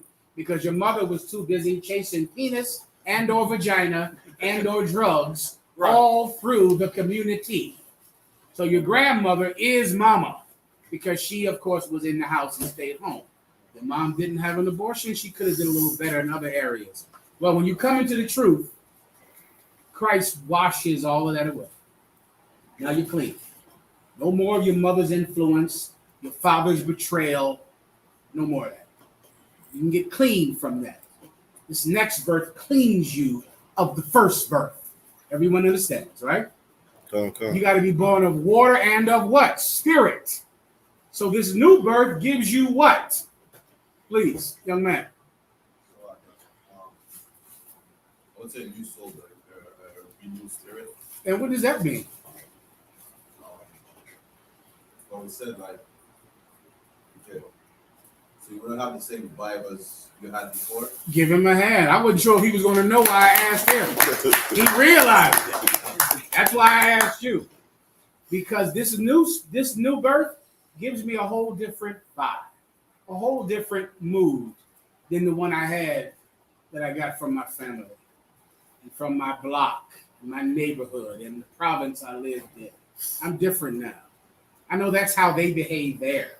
I get it. They smoke weed there. I get it. I'm from there, and everybody there gets high. But I have a different spirit. Right? I have a different vibe. I got that with my new birth. Everybody understands. Come. All right. Please continue. Come. And that which is born of the Spirit is spirit. That right there. And that which is born of the Spirit is spirit. The thing that is born not from your mother's womb, not from the father that you hate or betrayed you or blah, blah, blah. You have a new spirit, and you are spirit because you have a new spirit. I'll explain. Keep going. Verse 7. Marvel not that I said unto thee, ye must be born again. Mm-hmm. Keep going. Verse 8. The wind bloweth where it listeth, and thou hearest the sound thereof, but canst not tell whence it cometh. Don't marvel that I said you must be born again. The wind bloweth, and you can hear the wind blow, but you don't know where that wind came from, do you? If you're outside and you just hear the wind wishing by your ear, you know the wind is blowing because you can hear it. But where did that wind come from? You don't know. Keep going. And thou hearest the sound thereof, but canst not tell whence it cometh, Mm-hmm. and whither it goeth. And that same wind that you hear wishing by your ear, you don't know where it came from, and you don't know where that wind is going after it leaves your ear. You know it's there, but you don't know where it came from and where it's going. Stay with me. Keep going. So is everyone that is born of the Spirit. Everyone that is what? Born of the Spirit. So is everyone that's born of the Spirit. They're just like what? They're just like what? The wind. The wind. And how are they like the wind? Because you don't know why they act the way You they don't act. know why they're doing this. You don't know where it comes from. You don't know what it's going to cause. All you know is what? What it is? All you know is what? Right there in front of you. Is that you hear it. That's all you know. And that's how people treat you. All they know is the noise you make. You make a ton of noise. Give yourself a hand. Ooh, you make some noise. You made noise today, I heard. I heard the devil out there didn't like that noise you made. Who did she spit on? She spit on somebody? A bun? Captain Zaya and I believe You guys spit on. Give yourselves a hand, man. Captain Zaya, give him a hand. You took that full devil spit, huh? Don't worry, you're protected. Don't worry about COVID and none of that. I know you're scared to death. You think you got full-blown HIV. You do not. You do not. The Most High protects men that go to camp. I pray you understand that. They don't like the sound that they hear. They hate it. They hate hearing you. Your family hates hearing you. The neighborhood, the shopping center hates hearing you because they, come on, because they don't understand it. They don't understand it, just like the wind. They just hear it. And because they hear it and not understand it, because they hear it and they don't understand it, they marvel at what they hear. You know what that means to marvel? They're shocked. What did he just say? What did you just say? They marvel at it because they can't understand it. Everybody understands. Come on. Nicodemus answered and said unto him, how can these things be? Once again, he doesn't understand. How can these things be? Now remember, Christ just broke down wind. He didn't understand the wind concept. He didn't get it. Go ahead. Come. Yahushua answered and said unto him, art thou a master of Israel, and knowest not these things? You telling me you're a master of Israel. You're a preacher and a reverend and a priest. And you don't understand what in the hell I'm talking about? You don't get it? I just broke the whole thing down about the wind. You don't understand. You know why you don't get it? Because you are not spirit. And he that is born of spirit is spirit. Meaning that thing that you don't understand, that you think you're crazy, your mind just is blown because you don't get it, you don't understand it, you think we're crazy. That's because we are the Spirit of God operating in front of you. That thing that is born of spirit is spirit, meaning it's God working. God is working in that thing that you can only hear but can't understand, just like the wind. God is the one that sends that wind that's blowing. He sent that as well. You don't know where that's going. You don't know where it came from, but you hear it. That is what people hear when you speak. It's something that, is so abrasive and it jars them because they hear it in their ear, but they hear it and don't understand it, don't get it. And then they marvel at it. They're crazy. Nicodemus said, how can this be? What in the hell are you talking about? You telling me you're a man of God and you don't get this? This is something you don't understand? How can anyone in Canada be shocked at what we say when the police said it? You're doing studies. The study is saying it. Why is this shocking that we act like this? Right. That thing to this day bewilders me. Listen, the UPK didn't pay for the study. We didn't ask for the police to study the thing. Right. Why are you doing studies? You know the facts of the thing that we're talking about, and we're still crazy for talking about it? Come on, I got to go. I have to go. Everybody understands, right? I got to get the hell up out of here. All right? You shouldn't marvel at it. Don't let it blow your mind. We're speaking about a thing that you know is happening, that your police and your governors and the province is doing a study on. We're talking about it.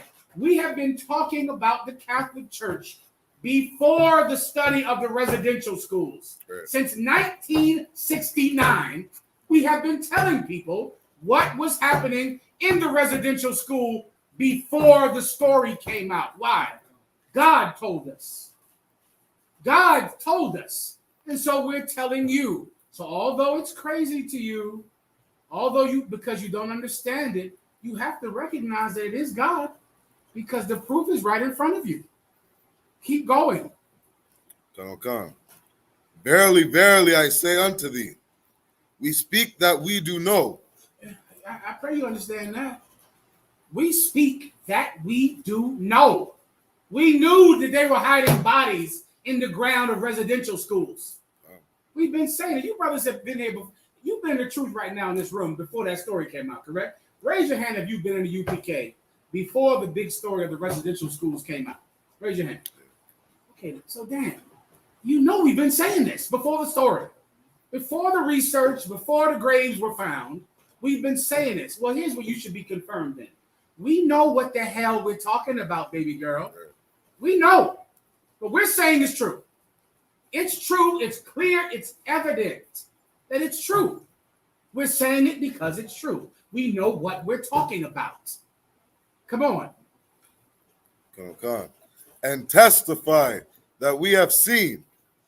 Jesus Christ. We're testifying what we've seen.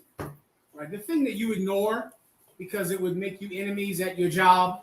A lot of you can't even grow your beard because, I guess Jeremy at your job might be offended by it or some garbage like that. You can't cover a woman. God forbid you cover your head. If you covered your head, then of course your aunt is going to go, what you into? What you doing? What's happening? I hear you.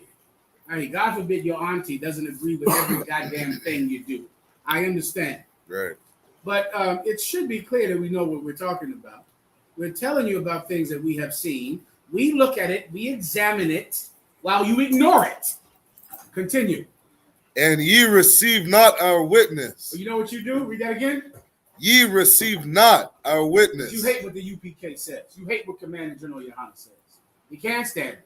Right. Even though you know that everything we say eventually comes out on the news that it's true. And you will hear about blacks and Hispanics being the chosen people of God on the news. You're going to hear about that. That's going to happen. Someone else will say, well, the North American Indians are the tribe of Gad. They are the Israelites. And black people in America and North America, they are the Israelites. That everyone will say it. Hopefully you believe it. Then just remember that we knew it before man knew it. Before anyone else knew it. We say it, and you don't accept our witness. You hate the fact that we say it. We go out in the street, we got to get spit on and abused and violated. All of your mothers hate us. All of your aunts and your family members, you can't stand us. Well, who in the hell did you want your daughter to marry? Huh? Right. Can you imagine how ridiculous it is for some woman to get angry at her daughter for marrying a brother in the UPK? Right. Who did you think she was going to get? You think she's a prize? She's not. That girl that you raised was going to get dug out by every nigger with a blunt. Whoever had weed was going to have your child. Right. That is the truth of her, because that's how you raised her. Right. So now she marries a brother in the UPK. You're angry because she married one of us? You don't know your child. You don't know her. You don't know what you raised. Being one wife to a man in the UPK is better than being the only wife to a man in the world. Don't you ever forget that. Don't you ever forget. It is better to be one wife of a man in the UPK than to be the only wife of a man in the world. Now, you can test what I'm saying, or you could just believe it, because I know what the hell I'm talking about. Keep going. If I have told you earthly things, and ye believe not, how shall ye believe if I tell you of heavenly things? I told you earthly things and you don't believe it. What's the earthly thing he told them and they didn't believe? The wind. The wind. I said the wind blows. You don't get it. You don't know where it came from. You don't. Damn, man. That's science. You don't believe me? I told you something earthly and you still don't believe me. How in the hell can I drop something heavy on you? Right. I can't drop anything heavy on you. Right. You don't know about wind. Right. I can't tell you something that's spiritual, that's heavy. I can't tell you something that's hard to understand from God, because you don't even get the wind breakdown I tried to give you a second ago. Keep going. And no man hath ascended up to heaven, but he that came down from heaven. Here we go. Now, I just tried to help you out the whole time. The whole time I tried to give you a hand, all right? And no man can ascend up to heaven except for one. Go ahead. But he that came down from heaven. But he that came down from heaven. Break it down. Let's go. What does it mean? What is it talking about? What does it mean to ascend to heaven? What does this statement mean? No man can ascend to heaven except one that comes down from heaven. How about this? What is it, instead of breaking it down, I'll save you the time from getting saying it wrong 1,000 times. What does it sound like it means that it definitely does not mean? Okay, it sounds like something, but it absolutely does not mean that. Sisters, you can give it a shot too. Don't be scared. What does it sound like it means, but it absolutely does not mean that? Let's start with that. So like, I don't want to Officer, come on. When you die, you go to heaven? When you die, you go to heaven because of what term in it does it seem like that? Because it says Ascend into heaven. So it seems like it means whoop, going up into heaven. But you know for a fact it can't mean that because of what? Because it absolutely cannot mean the thing that is. Come on, give it a shot, warrior. It's like, sir, I had another one I was going to say, like when stupid Christians think that the lake of fire is literal hell beneath the earth. Okay, now you're coming home now, but you got to walk in the door. It's like, And you got to use what's right in front of you. Christians think that hell is, what burning hell is, your skin being on fire, right? Okay. And they think that going up into heaven is whoop, going up into heaven. But you know it can't be that, because that would be, you just have to be here for this breakdown today. I explained it earlier. That would be like thinking that being born again is crawling up into your mother's womb and coming out again. That's what they thought, didn't they? I just said that earlier. They thought that being born again meant what? Coming out of your mother's womb again. That's what Nicodemus thought. How can this be? How can a man who is old come out of his mother's womb again? That's like the Christians that think ascending into heaven is going up in the clouds. Burning in hell is being set on fire, right? And thinking that, being born again is coming out your mother's womb, going up into heaven is the same thing. That's carnal. That's carnal. And you think carnally, which is why you can't understand something that is spiritual. Right. So now we know it's not that, right? It's not what it sounds like on the surface, which is the whole thing he's trying to break down. Right? He tried to break down the wind. He didn't get that. He's giving you an example of something. He didn't get that. We know it's not the carnal explanation. So then what is it? What does it mean to come down from heaven? What is a Christian going to say about come down from heaven? What is a Christian going to say? Read that part right there. You just read it. Come on. And no man hath ascended up to heaven, but he that came down from heaven. What is a Christian going to say coming down from heaven is? Please. Like literally coming down from Literally, boom, you came out the clouds, you're here on your earth. About to die, you're burning in the lake of fire, your skin is on fire. Be born again, you come out your mother's womb again as a grown man. They think carnally about everything. And that's so many bad breakdowns come from someone who just can't fathom spiritual things. They don't get it.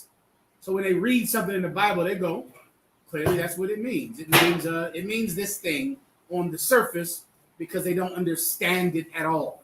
Because they don't think spiritually. They think about sex and money and food. And so when they read the Bible, they go, okay, well, that means this one thing. And that's all it means. But that's not how God works because God is spirit. You get the point. So now we know what it doesn't mean. So what does it mean to descend from heaven, to come down from heaven? You know what it doesn't mean. Now tell me what it does mean. It's so simple, and you're going to hate yourself for not knowing because you absolutely do know. Just think spiritually. Okay, come on. Salakia, General, can I give it a shot? Would it be reincarnation, regeneration back into the earth, sir? Coming back, that's physical. Reincarnation is physical, isn't it? Right? Coming out your mother's womb, coming back in the earth. This is spiritual. You coming down the street. But remember, come down from heaven. We went over ascend. Now we're talking about coming down from heaven. What does it actually mean to come from? I'll give you a hint. You come from God. You come from the Most High. You come from heaven. Have you ever heard the term, well, this person is heaven sent? You ever heard that term before? He's heaven sent. Listen, imagine you're having a heart attack. Or I'll give you a better one. Your house is on fire. You're trapped in the back room of your house. You cannot get out of your house. What do you think at that moment? You're going to die, right? All of a sudden, a fireman kicks in the door with a water cannon, sprays the room down, picks you up, lowers you out of the window. What is the first thing you will say? Quickly, the first thing that comes to your mind. Thank God. Thank God. Why will you thank God for a fireman coming to your house? Why? Because you thought a few seconds ago there was no real way that you would be able to live. Why do you say thank firemen then? Why do you say thank God? And that's absolutely what you're going to say if it happens. Right. That's what you've already said when you've gotten shot or something and boom, oh, thank the Lord, it missed. Oh my God, thank God. You're going to thank God when the fireman helped you, when something else helped you, some other person helped you. But you're going to thank God. Why, officer? Because you know the Lord sent that fireman. Because you know that God sent that fireman. People in the UPK, we come down from heaven. We're God sent. Just like a fireman that comes into your life at the right time, at the time when you need it. But it's not man you should thank. You understand? It's not us that's done it. It's the Most High that's done it. And we come from him. And that's what Christ is trying to tell you. There is no one that can ascend to heaven who hasn't come down from heaven. God sent him to teach people. And because God sent him to teach people, he is going to ascend into heaven. Keep going. I'm trying not to give it to you. Keep going. Come on, come. Even the Son of Man, which is in heaven. Man, who's the Son of Man in this context? Christ. Come on. Why does it say he's in heaven then? If he's right there talking to Nicodemus. Come on, just think spiritually. Don't think literal. Don't think crawling up into your mother's vagina again. Just think spiritual. How is Christ in heaven? Come on. He's with God right then, right now. Give him a hand. Right. That's correct. The only person that can ascend to heaven is someone that came from God and who's with God right now, as you hate me and are about to kill me. So remember that. The person you're about to kill came from God and is with God right now. Right. And you're going to kill me for what reason? Come on.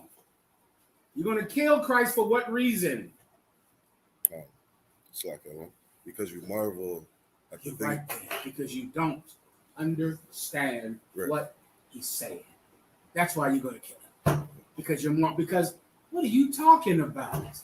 Why are you saying these things? That's racist. Why are you talking like that? You're going to kill him over that. Right. Simply because you are dumb, you're killing the wrong person. So like it. Don't kill other people because you don't understand anything. So we got to die because you don't get what we're trying to say. That's what Christ is trying to say. I came from God. I'm with God right now. And because of that, I'm going to ascend into heaven because that's the only people that ascend into heaven. People that came down from heaven. There's a thing that only happens to people. There's a thing, but I'll give you the answer. Only people who came from God and are with God ascend into heaven. Keep going. Come. And as Moses lifted up the serpent in the wilderness. Did what? Lifted up the serpent in the wilderness. So many of you might not understand this. I'll explain it first. There was a time in Israel, right, where there was a great plague spread through the camp in Israel. Much like the COVID-19 virus, except this was the plague of being snake bit. Everyone was getting bit by a snake. We're living outside. We're sleeping outside. And a plague of snake bites began to happen among the people in Israel. And if you've been bitten by a snake, well, it's a terrible thing. And if you're outside and away from medical attention, you're going to die, right? And so it was a plague, and the people kept getting bitten by snakes as they were outside. And they went to Moses for help. They didn't know how to solve the problem. And the Lord told Moses to make a golden snake and to put it up on a stick and to raise the stick up above the people. And all the people had to walk under the serpent that was on a staff. And as they walked under that serpent, the snake stopped biting them. No more snake bites. The snake bites went away. I'll explain to you the spirit behind it if you need me to. But to stay on topic, that's what happened. Everyone went under the snake that was up on a stick, and the snake stopped biting the children of Israel. Now read that part one more time. And as Moses lifted up the serpent in the wilderness, even so must the Son of Man be lifted up. The Son of Man must be lifted up. Come on. I'm fine for now. I'm going to eat out whatever's left. I'll eat. All right, let's move on. I don't know if you know, but I don't miss many meals. I was in the gym today getting so big. I wanted to be at camp, but nobody called me, so I assume y'all didn't need me out there today. I said, these cats is grown now, Jack. I mean, what did Junior High recently? He said, Mahayaman, make sure that you tell me when the brothers set up a new school. I said, I will tell you if they tell me, because they don't tell me a goddamn thing. I call Lasagna, I call a bun, give a man. I said, where is the cat? I would like to come to the cat.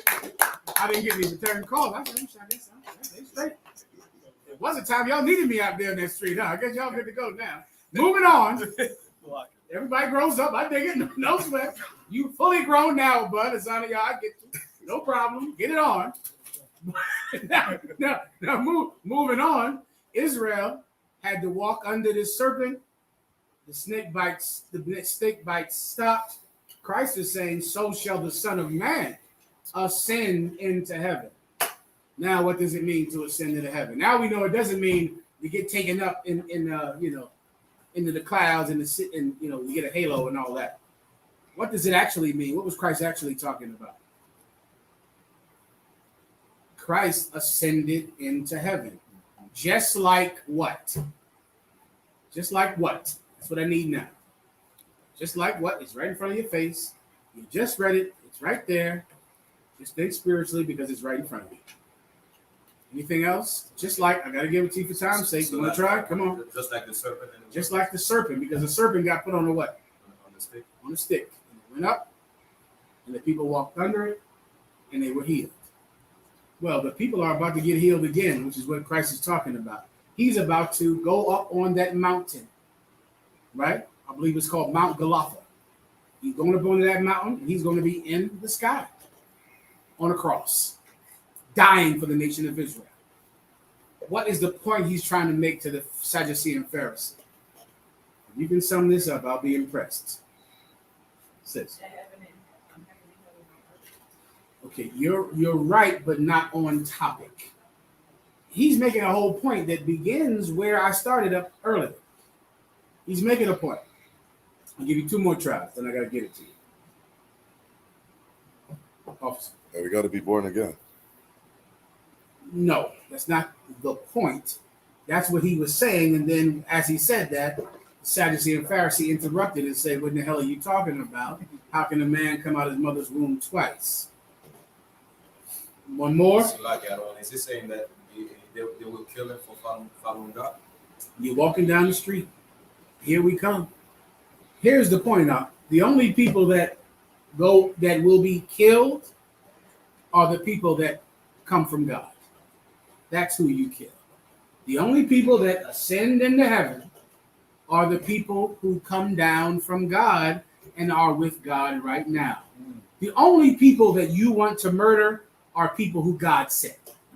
That's who you want to kill. Are people who is with God right now. And what is the reason that you're killing these people with God? Because you're too carnal to understand what they're saying. And because of your lack of understanding, you kill men who came from God. And now he's about to ascend into heaven. He's going up on that cross. If you were to look at Christ, if you were living 2,000 years ago when Christ was alive, and on the day he was murdered and crucified, if you wanted to look at him on the cross, everyone pretend you're looking at him right now. Look in the direction you would have to look at Christ if you were there. Ready? Go. Right? You have to do this. You have to look what? Up in the heavens. Because he's there on a cross. So if I wanted to, when his mother came to see him and was crying, and the sisters that came to see him, they had to look in what direction? He ascended into heaven because he came down from heaven, because he was with heaven. And that's why they killed him. And that's how life works. The people who they want to kill are not evil people. Evil people are celebrated. I don't know if you know that. Right. I see a lot of rappers in the UPK. Get your rapping. That's right. Now, you do have a disadvantage, however. Right. Here's your disadvantage if you're a UPK rapper. You don't get high, you don't tell people to get high, and you don't murder people and tell people to murder people. You don't wear dresses, and you don't tell people to wear dresses. And that is a disadvantage because people don't like that. People like it when you're in a dress. I don't know if you know that. It's hard when you're in the UPK, you like, that nigga's wearing a dress again. Damn, man. What, you don't know why he's wearing a dress again? Put it together. He's not wearing a dress again to lose money. Right? Why is he wearing a dress? Salakish, I kind of have something with the same topic of people in the world like the fact that you rap about sleeping with another man's woman. They like it. Stop. He's not doing it, to ruin his reputation. He's doing it to sell a lot of records because people like it when you're in a dress. People like evil people. Huh? People love them. But when you're righteous, you go up on the cross because you came down from God. That's how you get killed, by doing the right thing, which is his point. And you get killed for doing the right thing simply because they're too carnal to understand the spiritual things you're saying. That's right. You get it now? Come on. Time check, sir, 7:53. With that, I believe we're coming together again tomorrow for a barbecue. Come. Where is it going to be at? Zabaji. Come on. The barbecue is going to be at Humber Bay East Park. That's in the Lakeshore and Parkland area. Ooh. The Lakeshore and the Park Bay. Say it one more time. Lakeshore and Parkland area. The Lakeshore, the barbecue in Canada tomorrow will be at the Lakeshore and Park View area. What the address? It's Humber Bay East Park. Humber Bay East Park. Concept. What? Any more than that? What city or? It's in Toronto, sir. In Toronto, Canada. Humber Bay and East Park. You can type that in your maps and it'll come up. We'll put it on Facebook and put it everywhere to make sure everyone knows. We're having a barbecue tomorrow. Getting it on up north in Canada. Salakia, what time? It starts at 11, sir. 11 p.m. Eastern Standard. It's like a.m. Damn. 11 a.m. When I be in the middle of the night. 11 a.m. We'll put it on Facebook. You can come and get down, Captain. I just, if you could, just appreciate the sisters. Come on, bringing man. How the food. hell? Who made the food here tonight? Come on. Come on. I know you made this food. I can tell. General Kabbalah Mazrib, she made the food, got it on. Is it Benjamin's food? Ooh-wee. Benjamin food, outstanding. She made the food. Give me the names. Is that a Levite sister? Your rib, right? Okay. What's her name? Jasmine. Your sister Jasmine made the food. Give her a hand. Levite sister, Levite food, Levite. Okay, no white, good food nonetheless. Delicious food. We are going to eat all of it, namely me, in about 15 minutes. All right, good to go. We'll see you at the barbecue tomorrow. We'll get it on with everyone. Who do I pass the class to? What's your name out? Adio. And with that, pass the class over to Priest Officer Adio. What's the call before I roll? Aloha Panya. Everyone stand. Barak. Yahweh Shem Yahushua Barakatah. Yahweh Shem Yahushua Barakatah. Sar, turn face the sisters. Members are Imajim Shabbat. Imajim. Barak. Yahweh Shem Yahushua.